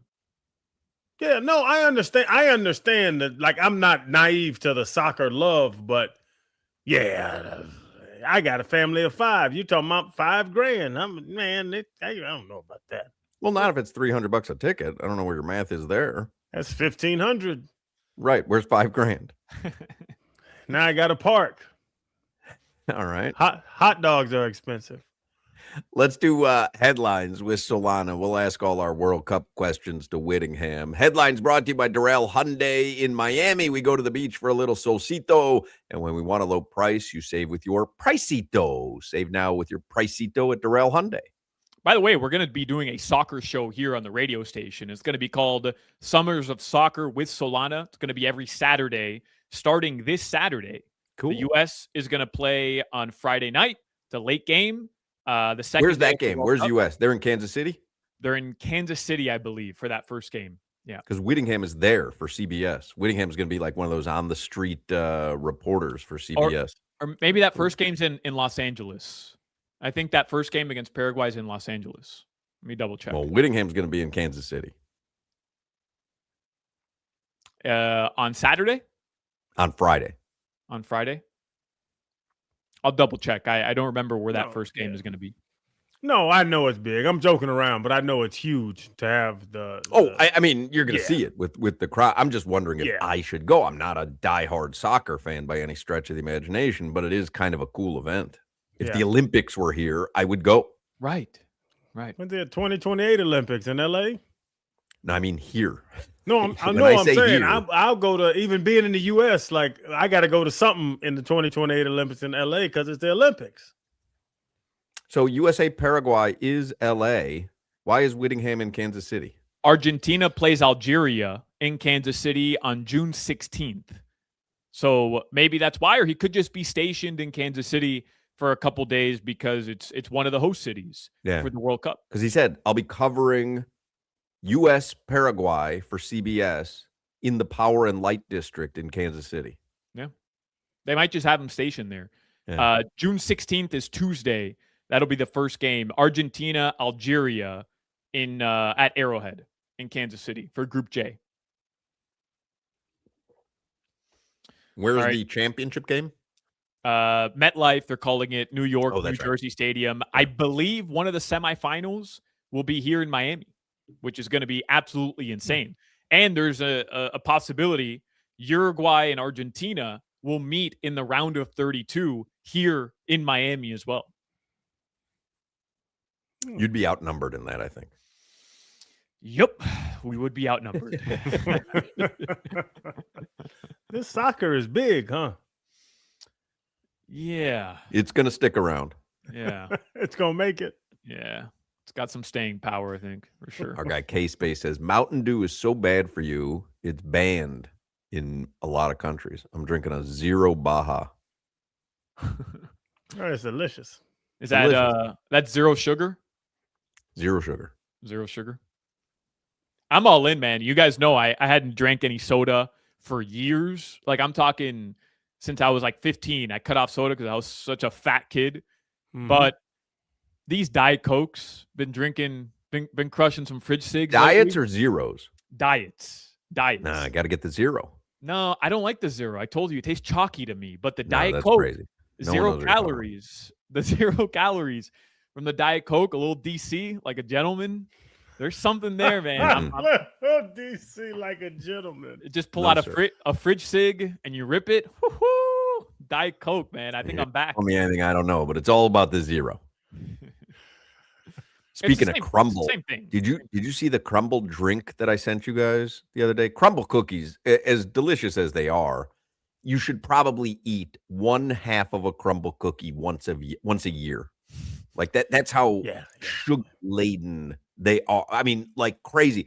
Have you seen the new the sugar content of the drinks that Crumble is now serving? Yeah, they're calling them dirty sodas at Crumble Cookies. Are you sure they're dirty sodas? Yeah, dirty sodas. They can pack 186 grams of sugar and 840 calories into one. How much? 186 grams of sugar in one drink is? Yes, but 800 calories in a human's supposed to drink 2,000 a day. They're supposed to eat and drink. If you go to Crumble and drink 186 grams of sugar, Jimmy's looking for the nearest Crumble right now. He's thirsty. Yep. Look it Like up that's on crazy. That should almost be illegal. Like I'm not, I'm not for telling people how to live their life. And I certainly eat things that are unhealthy. I eat ultra processed foods, which you shouldn't, like Cheez-Its or whatever. To drink 186 grams of sugar is ridiculous. Yeah, this foot's already tingling. I'm gonna get me one tonight. Yeah, you want to knock off that foot real quick. I'm trying to get that foot off. Crowder wants that handicap parking decal now. That should come free with your crumble drink. I'm trying to get that foot off. What would you like, sir? Your free pair of crutches or a handicap sticker? 5 cans of Coke is the equivalent to that one crumble. 5 cans of full sugar Coke full sugar is the Coke, equivalent of one crumble drink. or 19 Krispy Kreme donuts. That's insane. What? That's insane. Yeah. I I've been doing kind of this. want to taste one though. Just I gotta the get greatest one. thing you've ever drank in your life. I've been doing this diabetes thing wrong. I need to get the crumble. Mackerel. If we get one and we split it between the 4 of us, it's only what, like 200 and something calories each? Feel like we're entering a portal that we'll never get out of. I mean, it's why I've never tried crack. I don't want it has to be the greatest thing that you've ever had, right? It's like having the fast pass at Universal. Right. Yeah. Like flying first class. You can't go back to the other way. How will I ever drink anything again in my life if I drink one of these crumble drinks? Yeah. I have crack, and now you want me to drink a beer? I'm fine, thanks. I'll take the crack. We got to send Cunio to drink one. Oh my God. We have to send Cunio to drink one. Cunio would like literally won't- have like some sort of like self combustion inside, just stepping into. But like, do you think he would crumble look at the sugar content, or do you think we could just trick him into drink? Hey, it's not the most healthy thing, but hey, just go drink one of these for. Yeah. We gotta trick ask him. him. You think you can trick this guy? He hasn't had a carb in 20 That's years. true. Yeah, Yeah. Cunio's his the body guy- would reject it, right? for sure. We would just reject it. For sure. You said it's 800 calories in one drink? That's crazy.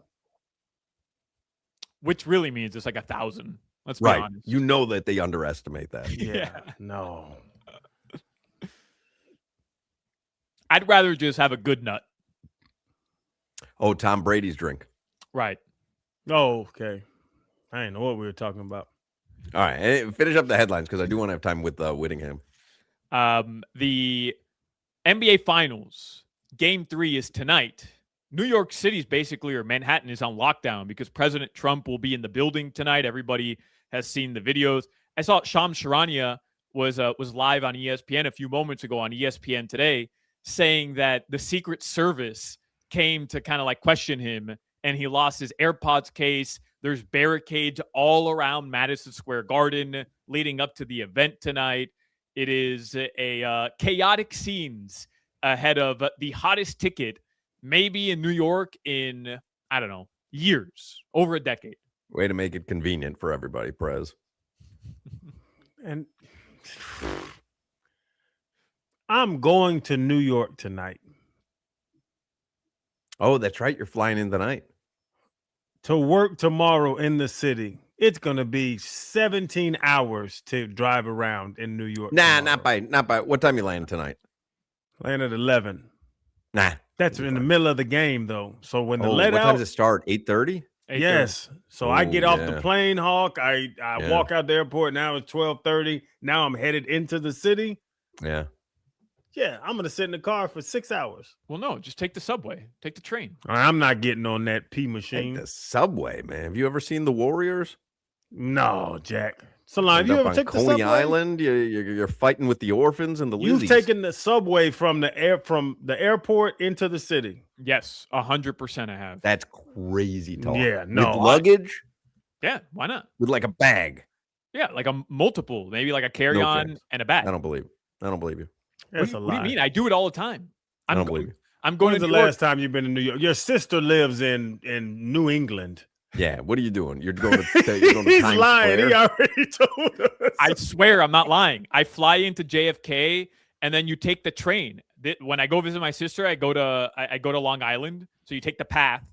But if not, you just jump on a train, you get off, you take the subway into Manhattan, Man. drops you off right wherever you need to be. It's super simple. They told me I was on the show one time when I was late, and I was like, "Hey, it was bad traffic," so they told me to take the subway into the city from LaGuardia or whatever. And I told you, I'm like, I'm never getting on that again. That's a crazy place. Yeah, I don't even like the taxis there. I take a town car everywhere. The rats look at you like you're an inconvenience. All right. Anything else in the headline? Knicks are 1.5 point favorites tonight, by the way. Spurs and 6. Your weather right now in Miami, 88 degrees. Tonight, the lows are going to drop into the mid 70s. That's brought to you by Tornado Roofing and Contracting. Storm season is coming. Make sure your home is ready. Get your free roof and window estimate today. Visit tornadoroofing.com. You ever stomped your foot at a rat and it stomps its foot back at you? Remember, Solana was having pizza at John's at Bleecker Street, and a rat ran across his foot. It was a mouse, but it ran right across my foot. And you kept eating. I just kept eating. Oh, I'm in the city. What am I gonna do? Man, you stomp your foot at a rat, they act like a Rottweiler. I love the fact that you still think it was a mouse. A mouse. Huck, we've gone over this. There are rats in New York City. They're synonymous with New York. That is undeniable. Right. There are also mice that live in New York City. Incorrect. No. So you got the mouse. You got the New York mouse. I mean, the rats are all over the pizza joints, the restaurants, or whatever, but you got the friendly little ratatouille mouse. Did he have a white little chef hat on?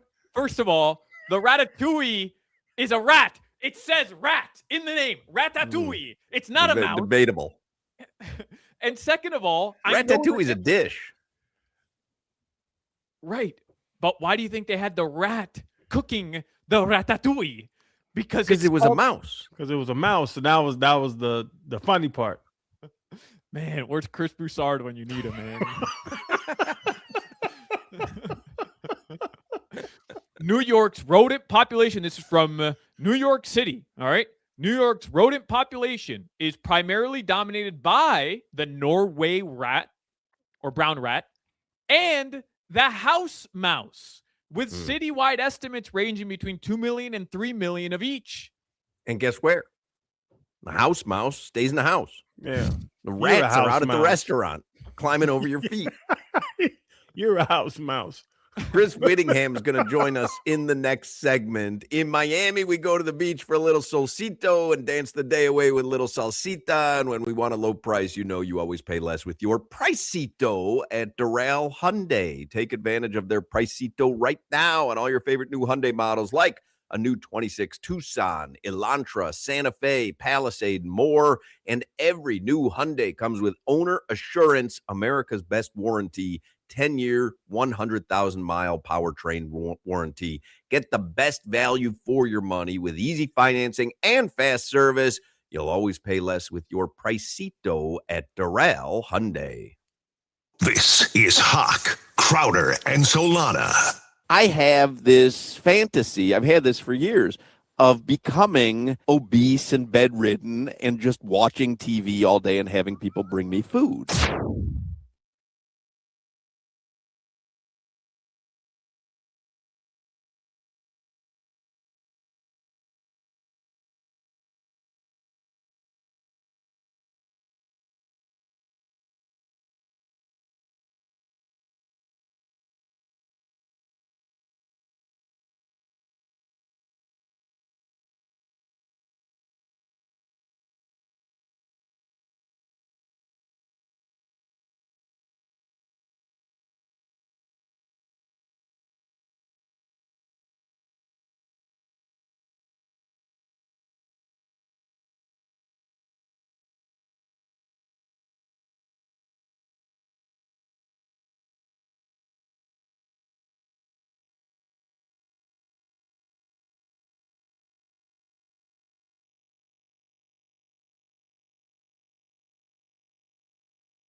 Chris Whittingham's going to join us momentarily. He is running just a touch late. We'll get to him in a sec.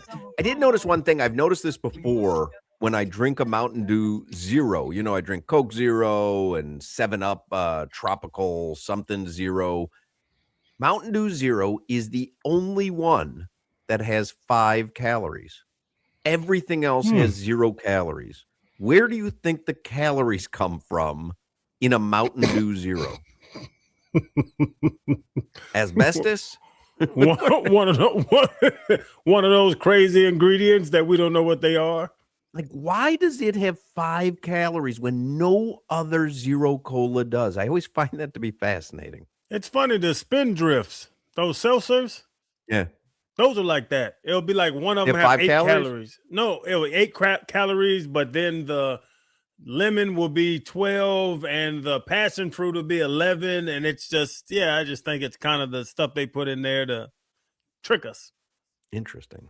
Spurs tonight are getting 1.5. I bet them. I bet the Spurs. I also bet Wemby plus 325 to be the first player to score tonight.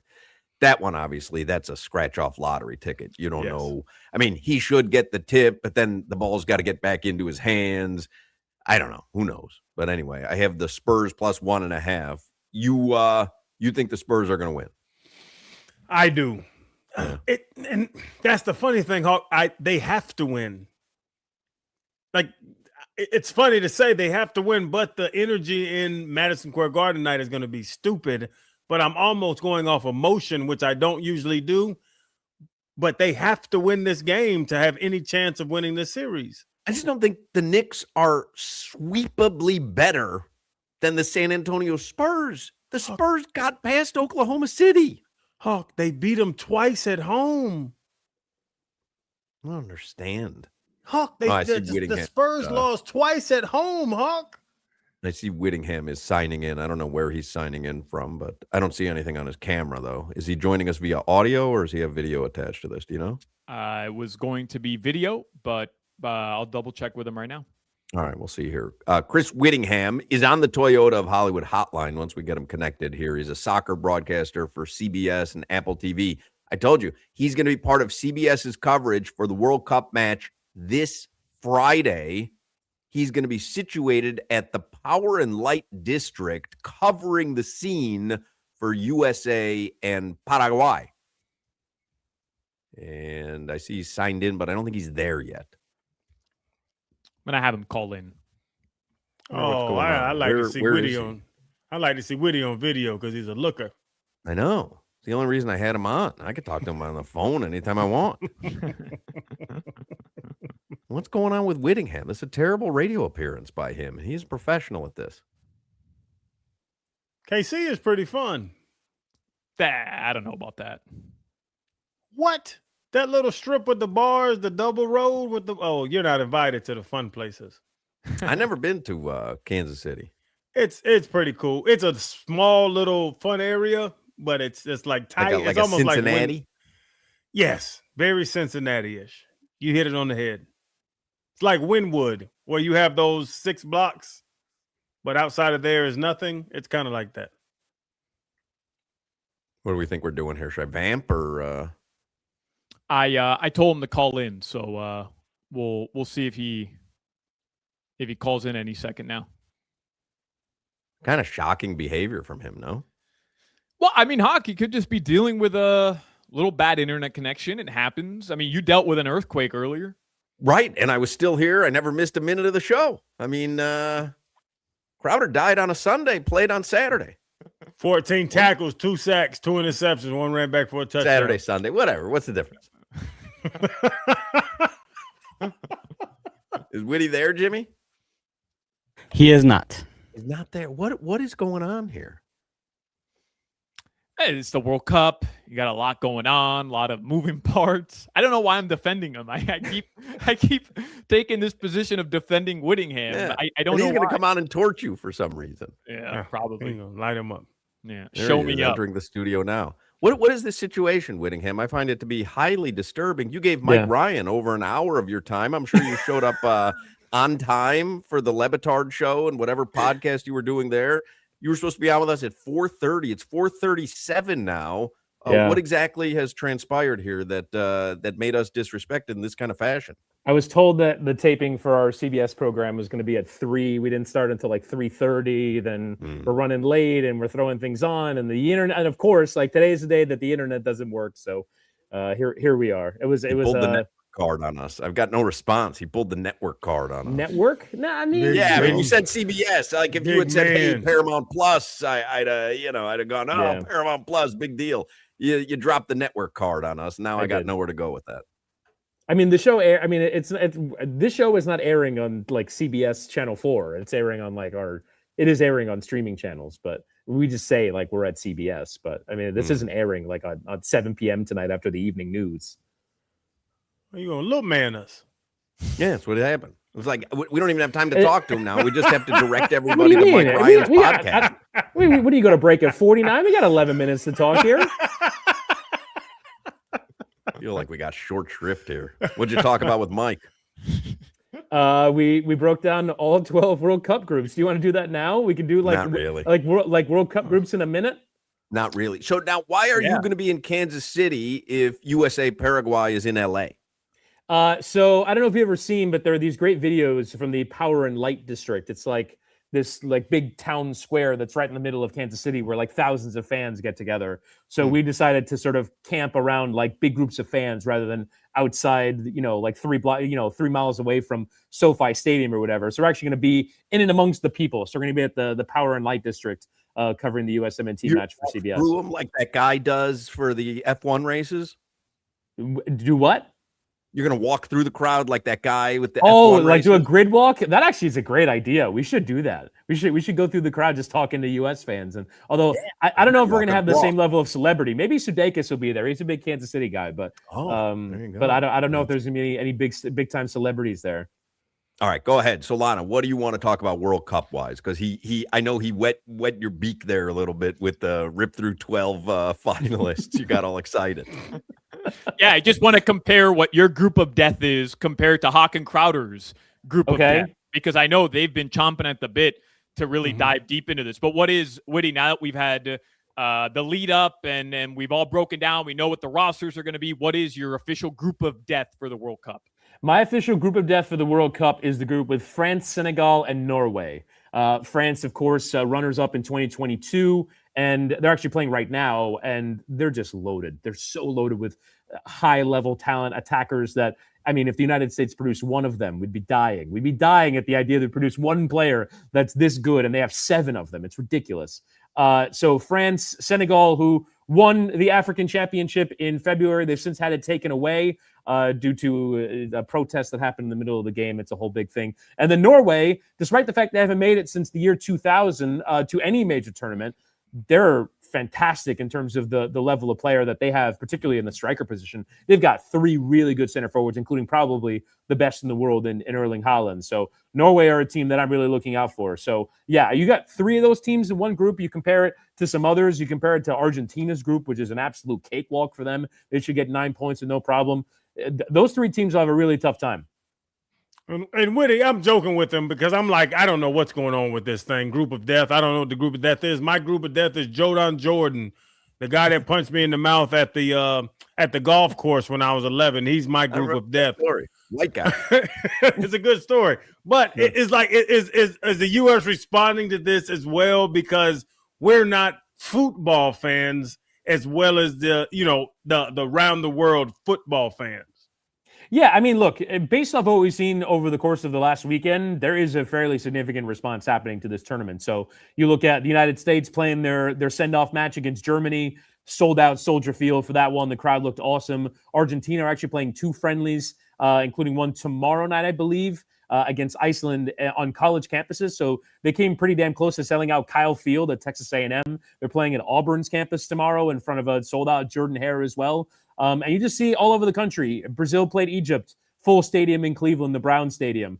There's tons of games going on across the country. I don't know what it's like for you guys in Miami, but certainly up here in the tri-state area, we've been dominated by the Knicks. and their playoff run. But still, I'm getting it from people in my life that aren't even, they're sports fans, but they're not massive soccer fans, that are just, all right, where are the bracket games? Where are the fantasy games? What can we get going here? And I think people are really trying to figure out a way how they can get to a game that's not going to cost them an arm and a leg. But that there is that sort of level of excitement for wanting to be a part of this. That's what I had asked Solana earlier. I was saying, Lori had said to me over the weekend, are you going to go to a World Cup match? And I said, I hadn't really thought about it, but it's kind of ridiculous that it's here in our backyard. I should try to go, right? I was saying to Solana and Crowder, if the Final Four was here, even if I had no rooting interest, I would certainly go try to see a game, because you want to see one of those games, in your lifetime. Like, so Solana was saying maybe like the Uruguay game, Uruguay and Saudi Arabia next Monday, he's like $300 get in. That sounds doable, right? Yeah, for sure. I think that's definitely the kind of game I'm targeting up here in the Northeast. On this upcoming Saturday, the 9 p.m. game is Haiti against Scotland at Foxborough. And I think that's one where those are two teams. I don't know, that actually is one that I didn't mention. Haiti played against Peru on Friday night at Inter Miami Stadium. And the atmosphere there looked absolutely staggering. The Haitians are fully in on their team being at the World Cup. There's sort of this incredible story of the fact that the manager of Haiti has actually never set foot in Haiti before, because the entire country has been commandeered by a different leadership. And so Haiti don't play home games. And yet still, there is still this incredible connection to the national team. And they're playing Scotland, a team who haven't been to the World Cup since 1998. So I think more so for the atmosphere, that's going to be an amazing game up in Foxborough. And yeah, I'm like, should I go to that? I should probably go to that. I think there's definitely a sense for a lot of people. Even honestly, we've sort of felt it here at CBS, even from like the corporate community. We're getting like tons of sponsorships and tons of people asking us like a week, 2 weeks before the tournament starts, because the finals are over. All right, the World Cup. That kind of snuck up on us. So yeah, I think a lot of people are going to kind of make this decision. And it seems like the secondary markets, at least, are starting to go down a little bit in terms of the prices. FIFA were trying to charge as much as they possibly could, but realistically, there is just so much demand for Uruguay against Saudi Arabia. And so I think some people are going to try and give it a go. And the following game, I was telling Cabo Verde or Cape Verde, also probably less demand as well, which is another possible. And Whitty, U.S. versus Germany, the friendly. I mean, Jedi's goal was phenomenal, but okay, we've seen the U.S. play a couple friendlies now. They beat Senegal. What should people expect from the U.S. men's national team? I think everybody that's an American wants his team to go far in the tournament, the state of soccer, blah, blah, blah. What are realistic expectations now that we've seen this team a couple times? So I think realistic expectations, if he weren't trying to hold them to a higher standard, is sort of what he usually is, which is get to the round of 16. Get out of the group, beat someone in the round of 32. Right now, it looks like Egypt is one of those teams that it could be. There's some beatable teams. But realistically, for what we want this to be as Americans, they've got to go beat someone proper in my mind. I think you have to go out there and try. And if you face Belgium in the last 16, I have them. I did my bracket. I have them finishing as runners up in the group to Turkey. Turkey winning the group, and the United States would play Argentina in the last 16 if they got there. Look, I'm not saying go out there and beat Argentina, but to me, for this World Cup to be considered a success, I don't think it's a destination. It's an opponent. It's can they finally beat one of the blue blood nations at a World Cup? And that is unrealistic for the United States. But I think for what a lot of American fans want this to be, which is for a lot of people to leave the World Cup and become bigger soccer fans than they were before, the United States has to do something they previously have not before. The biggest and best opponent they beat was in the group stage in 2002 when they beat Portugal. They came this close to beating Germany in the knockout round as well. They were denied by a BS handball that should have been given to them. But that was 24 years ago. They haven't come really that close to beating one of the highest level. They drew 0-0 against England in 2022. They drew against Italy as well in 2006. But I mean, ultimately, they haven't pulled off a big result like this. They have to go out and beat someone that is well beyond the realms of who they've beaten in previous editions of the tournament. It's Belgium, it's Argentina, it's somebody like that. And then, who knows what happens from there. So I think that is my expectation. It's not get to the semifinal. It's beat a team that you would be considered underdogs against because you're the host nation and because the sport has evolved in this country, because this team has evolved. So you have Argentina beating Uruguay in the round of 32. I do. Mother believer. I do. Come on, Wait, I mean, it's got to be important. It's going to be important for Uruguay to probably top that group, as difficult as it's going to be against Spain. That's a difficult path they've got getting out of there. And Whitty, to that point, are we getting closer? Because you're talking about 24 years or not. Is the U.S. getting closer to what's been going on in other countries for years? If you watch the game against Germany on Saturday, Germany is better than the United States by any reasonable measure. And yet Germany scores inside of 2 minutes, and you're thinking, oh no, here it comes again. The U.S. responded incredibly well. Solana mentioned the brilliant goal that Anthony Robinson scores. This volley, it goes flying past the Germany goalkeeper. And in that last 20 minutes of the first half, if you had, taken an alien to the game and said, you don't know anything about this sport, who's the better of these two teams? You would have said the United States was better than Germany for a long stretch of a game. Germany, multiple-time World Cup winners. So the U.S. have these in moments. They're just not good enough to sustain it over 90 minutes. So yes, they're absolutely getting closer. They're not trying to defend and bunker and counter and nick a goal and win 1-0. They're trying to beat Germany at their game. And they're this close. But this close in international football is a mile, because only 8 nations have ever won the thing, which is insane. We've been playing it since 1930. 8 countries have ever won it. And so the step to get to that next step is absolutely gargantuan. And yeah, Solana is counting the 4 stars that are above that badge. It is worth noting that some of those Uruguay World Cups were won before every nation decided to participate at the World Cup. There's, of course, the Olympics, which are counted in there as well from the early 1900s. Erroneous, but erroneous. It's factual. You don't know. But look, if my nation had 4 World Cups, you would never hear the end of it. So or 4 international tournaments. What happens sooner? Dolphins win a Super Bowl or the U.S. wins a World Cup? Purely on the basis of history, you would say the Dolphins would win a Super Bowl before the United States wins the World Cup. First off, they only come around every 4 years, whereas the Dolphins theoretically have a chance every year. That, of course, is only theoretical. But when it comes to the United States, like I said, I mean, the Netherlands have never won the World Cup. The Netherlands have been to the final 3 times, and they've never won it. This is a proper footballing nation.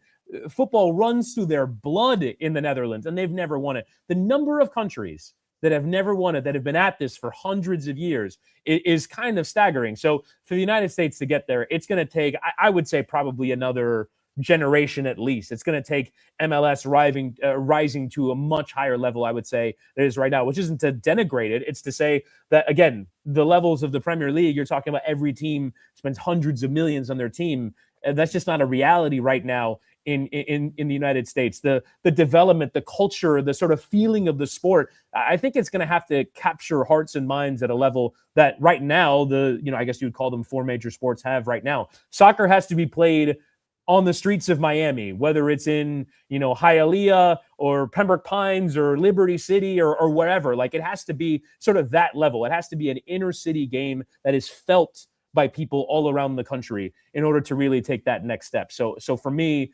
you're looking at a good long while, whereas I can kind of see a world in which the Dolphins, I don't know, somehow get their act together in the next 10 years. What's a better chance of happening? USA makes a group of 16 or Dolphins win a playoff game? I would say probably the U.S. getting to the round of 16. All right. At this World Cup, because you look at their path again. Even if they finish as runners up, they play Egypt in the next round. I think they can beat Egypt in a home game. So I think the U.S. is. I would have them getting to the last 16 right now. Any dark horse that you've been kind of looking at and you think, okay, this team could make a run? People don't expect Morocco in 2022, something like that. Yeah, I mean, I can see Morocco doing it again. I'm going to pick one team. I would say Ecuador, because of the talent they have in midfield and in defense. They only gave up 8 goals in qualifying. They're a strong group. Of course, the capital city of Ecuador is Quito. Very good. Well done. How many of the 48 countries do you think capitals you can name? Oh, I don't know. Throw a country out at me and I'll tell you. Senegal. Ooh, Senegal City. I actually knew this, but I had to Google it to confirm. It's Dakar. Aiken Adel was his answer. Aiken Adel was his answer. Is he Senegalese? I don't think so. What is the capital of Senegal? It's a city called Dakar. Dakar. Oh, Dakar. I knew that. Well, give me one more. How about Spain? That would be Madrid. Correct. Madrid. got that? I've been there. I went to what I go to, Solana? You were in Barcelona, Crowder. That is not the same city. Okay. Yeah. Give me another. One more. How about I don't think I could name the countries that comprise the Netherlands. So, well, how about the capital? How about the capital of the Netherlands? Carlos Dansby. Do you know, Solana? It's fairly obvious. The red light district. I enjoy that. Do you know? Because you looked like crazed that I said Denmark. No, because Denmark's another country. I got that, but I'm not even certain that that's part of the Netherlands. No, the Netherlands is its own country. It's the Dutch. But the country's not called the Netherlands. Yeah, it is called the Netherlands. The Netherlands. There is an area called Países Bajos. I don't know how you say it in the Low Countries. It's Netherlands. That's what it is. Oh, yeah. Which comprise of those countries in that area. But Comprise Denmark. of what countries? It's a country. In that area. It's called Netherlands. The Netherlands is the country. Are you sure? Is this new? No, this is what it's always been. Now, people have called it Holland. Holland is the large part of the Netherlands, but the Netherlands is the whole thing. Yeah, see, I grew up calling it Holland, see. Yeah. Amsterdam is the capital, by the way. Amsterdam. Yes. Amsterdam.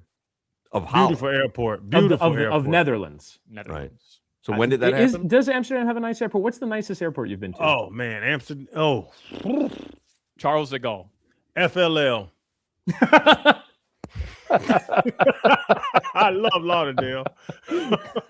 It's gotten too busy. Too many people are using FLL now. It's not the same as I it go used up to north. be. I go to DJT. Oh no. What? All right, Chris Whittingham from CBS, and he is going to be out Friday. Where can we watch you on Friday? On CBS, the network? No, and on our streaming channels, on CBS Sports Golazo Network, and on our YouTube channels as well. All right, you can watch him on Friday from the Power and Light District for USA and Paraguay. Thank you, Whitty. Thanks, Jen. Sorry for being late. All right, no worry. I mean, how could I be mad at Whitty? I think I apologize. Nobody gets mad at Whitty. Look at him. That man is a 10 of 10. I know, man. I feel bad that I yelled at him now. Terrible. All right. 5 o'clock Funky Buddha happy hour is coming up. So you got to bang through this live spot for Allied Doors. We're running late here. I don't know what's going on anymore. Oh, the hurricane season, you got to bang through everything because hurricane season is here and your garage door is outdated, damaged, or not hurricane ready. You can't wait. You got to call Allied Doors. Serving South Florida since 1966. That's 60 years of trusted family-owned service. Don't be the beautiful house in the neighborhood where everybody's looking at you. Keep your yard nice. Keep your house beautiful, and then the garage doors are garbage. Don't be that. You got to call Allied Doors today. Huge in-stock inventory, same-day service, and custom impact-rated doors that are built to protect and upgrade your home. Built and protect. And then the LiftMaster openers. You don't take 35 seconds to open your garage door. They are built to perform. They don't make all that noise. You have to check out these LiftMaster openers. Call right now. We use it for our personal home. We have investment properties. My wife uses Allied Doors all the time. You got to give them a call today. 954-942-8550. That's 954-942-8550. And visit allied-doors.com. Mention this ad and you get $300 off. Don't wait. Upgrade and protect your home with Allied Doors. Call Allied Doors today. This is Hawk, Crowder, and Solana. You don't know Ski Mask, the slump god? I do not.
Ooh,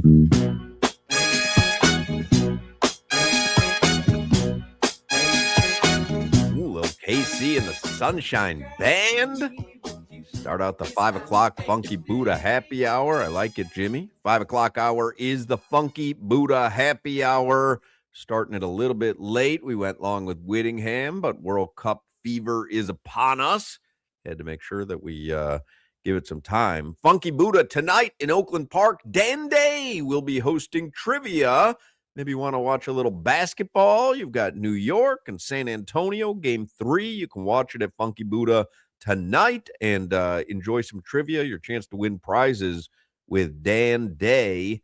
And I saw on the Funky Buddha Instagram, they're going to be celebrating 13 years in Oakland Park, and they're throwing a huge free all-day event on June 27th. That's their 13th anniversary beer fest, a full day of returning favorites, brand new pours, and the kind of good times that you can only dream of. I got to get Saturday, June 27th. I got to get their brand new pours. That's what I need. Saturday, June 27th. VIP bundles get you their orange creamsicle imperial cream ale, a one-time bottled beer you'll only find with VIP access. That sounds delicious. Orange creamsicle imperial cream ale. Don't worry about it. I'll let you know. I will let you know. And of course, if you want to watch any of the soccer tournament games, you can watch it all tournament long at Funky Buddha. They're going to have $4 pregame Pilsners, $15 pitchers. Pull up. When's it start? Thursday. Yeah, Thursday. Pull up Thursday. Funky Buddha tap room in Oakland Park. And they're going to be serving beer in chalices. It makes you feel special. It does, man. Who doesn't like sipping a beer out of a chalice? I'm with you. Sign me up for that. You think they have enough chalices? Or like, do you have to ask for a chalice? Like, oh no, I think that they'll have chalices, and we have. But like, how's that work? I mean, if there's 300 people there, do you think they're going to have 300 chalices? I think Casey and Ryan are doing okay. They can buy 300 chalices. Soccer ball, all tournament long. It says soccer ball chalice plus refill discounts. I like the flights. Oh, but I want to ask someone. I want to tell someone to refill my chalice. You're weird. Excuse me, Porter. Can you refill my chalice, please? Help! My cola has run low. Help! Help!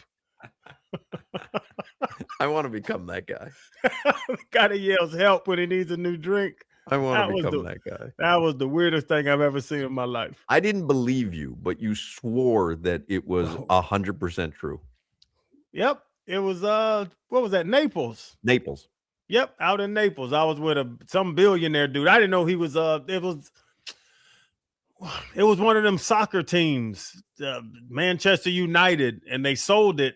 The last time they sold it, he was a Manchester United family member, and he got like $250 million. And it was the first time I heard somebody scream help at a restaurant. But literally, he just wanted, like a refill or something. And no, he wasn't dying. Help. He literally wanted some truffle butter, and he just started screaming help.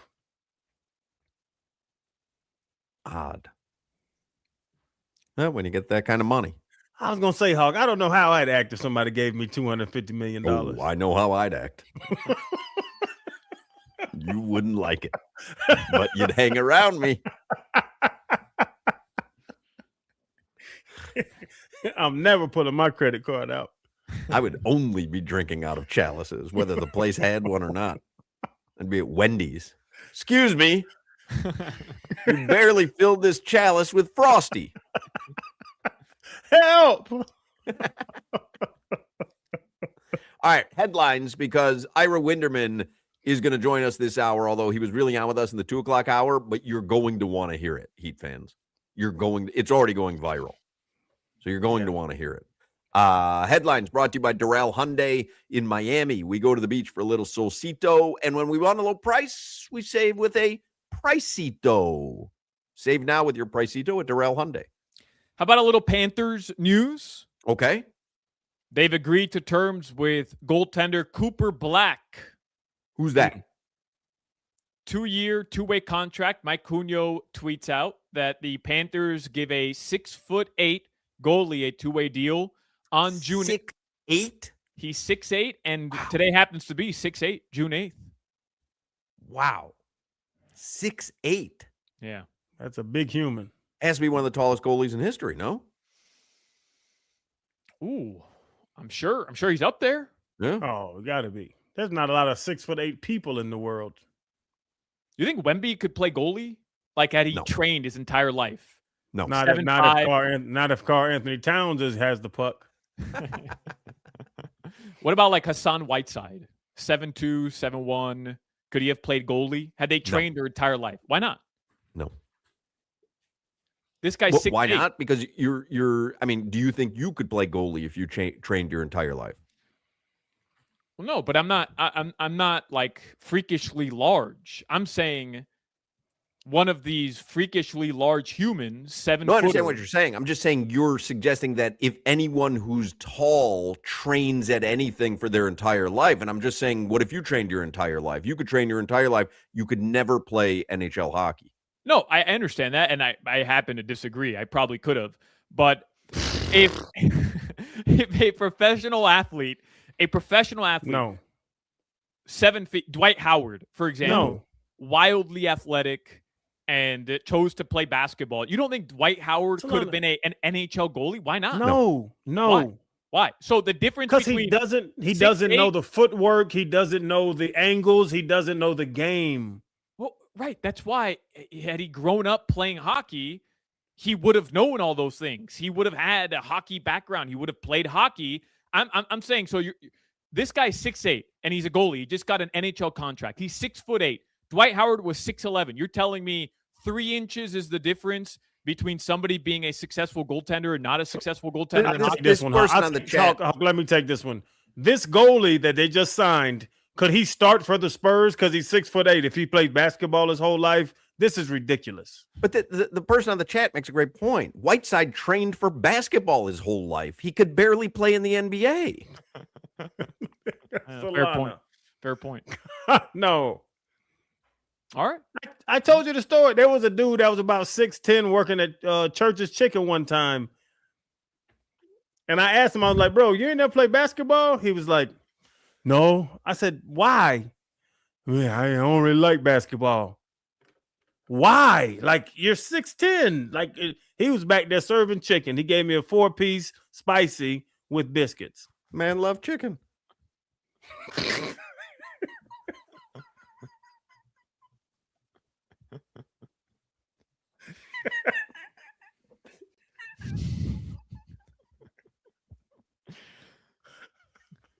Game 3 is tonight in the NBA. We didn't even talk about Game 3 in the Stanley Cup Final.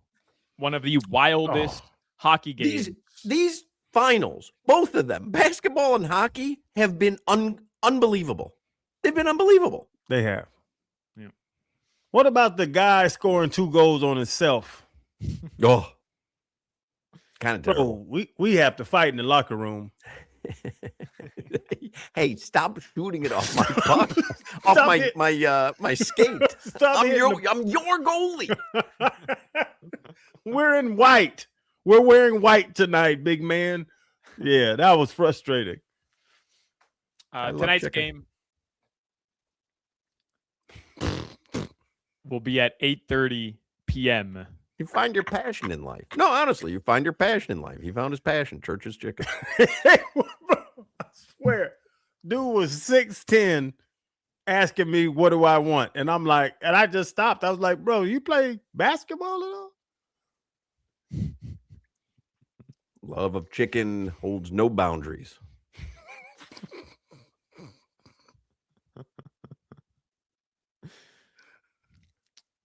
So who you guys got tonight? The Spurs?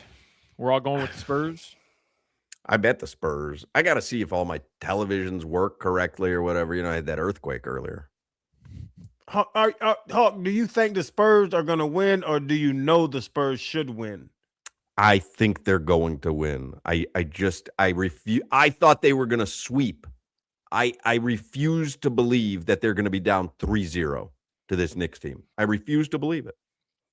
With the energy that's about to be in Madison Square Garden. I know. But that's the great thing about sports is the stuff that happens you never see coming. And so this one adds up to a Knicks blowout, right? The world is going to be there. Every celebrity, the sitting president, the Spurs are up against the ropes. Everything leads you to believe that the Knicks have this in 4 in front of their home crowd. And so that's why I think the Spurs win tonight. I think I'm going to ride with you, honestly. All right, guys. Your weather in South Florida right now, it is 88 degrees. It is hot. It is humid. And Hawk is right. There was an earthquake earlier today off the west coast of Cuba, northwest coast of Cuba. It was felt on both the west and east coast of South Florida. Go back and watch the beginning of this show on the YouTube stream, or go back and listen to it. That's how I started the show, because I had just gone through it in Boca, and these buffoons were making fun of me, thinking that I had accidentally, scraped up against the lazy boy in my house that was shaking uncontrollably 1 floor down from where I was. You're a survivor. I'm an earthquake survivor. It's ridiculous. I'm telling you, it was a crazy feeling. And this was just, the bare minimum, I'm sure, of what I got here on the 9th floor, 10th floor in Boca. But man, it was a weird feeling. That's what she said. Now I know how she feels. That's what she said. Everything rocking. Nobody knew what was happening, and it was over in like 12 seconds. You were the 6.1 earthquake, though. I'm what they call a very minimal aftershock. Everybody had a good time. Let's go eat some breakfast. Everybody okay? Yeah. Why wouldn't we be? You like waffles? Anything else, Solana? That weather report was brought to you by Tornado Roofing and Contracting. I'm not sure they'd co-sign on it, but they replace roofs, roof repairs, maintenance, and hurricane impact windows and doors. Visit tornadoroofing.com.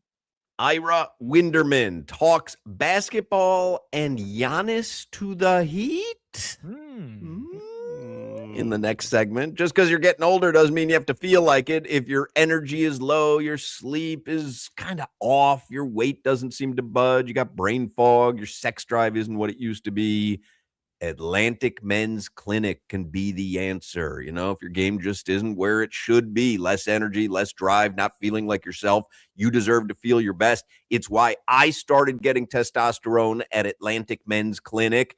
At Atlantic Men's Clinic, their advanced medical strategies featuring TRT, GH peptides, NAD+, GLP-1, PDA, and more treat low T and other hormonal issues to help you shed pounds and have more energy, enhance your body composition, improve your sleep, increase your sex drive, and so much more, helping you get back to feeling your best. And most guys who are low T, within just a few weeks of treatment, you feel your energy return, the brain fog go away, your sleep improve, your workouts improve, and your sex drive will be significantly enhanced as well.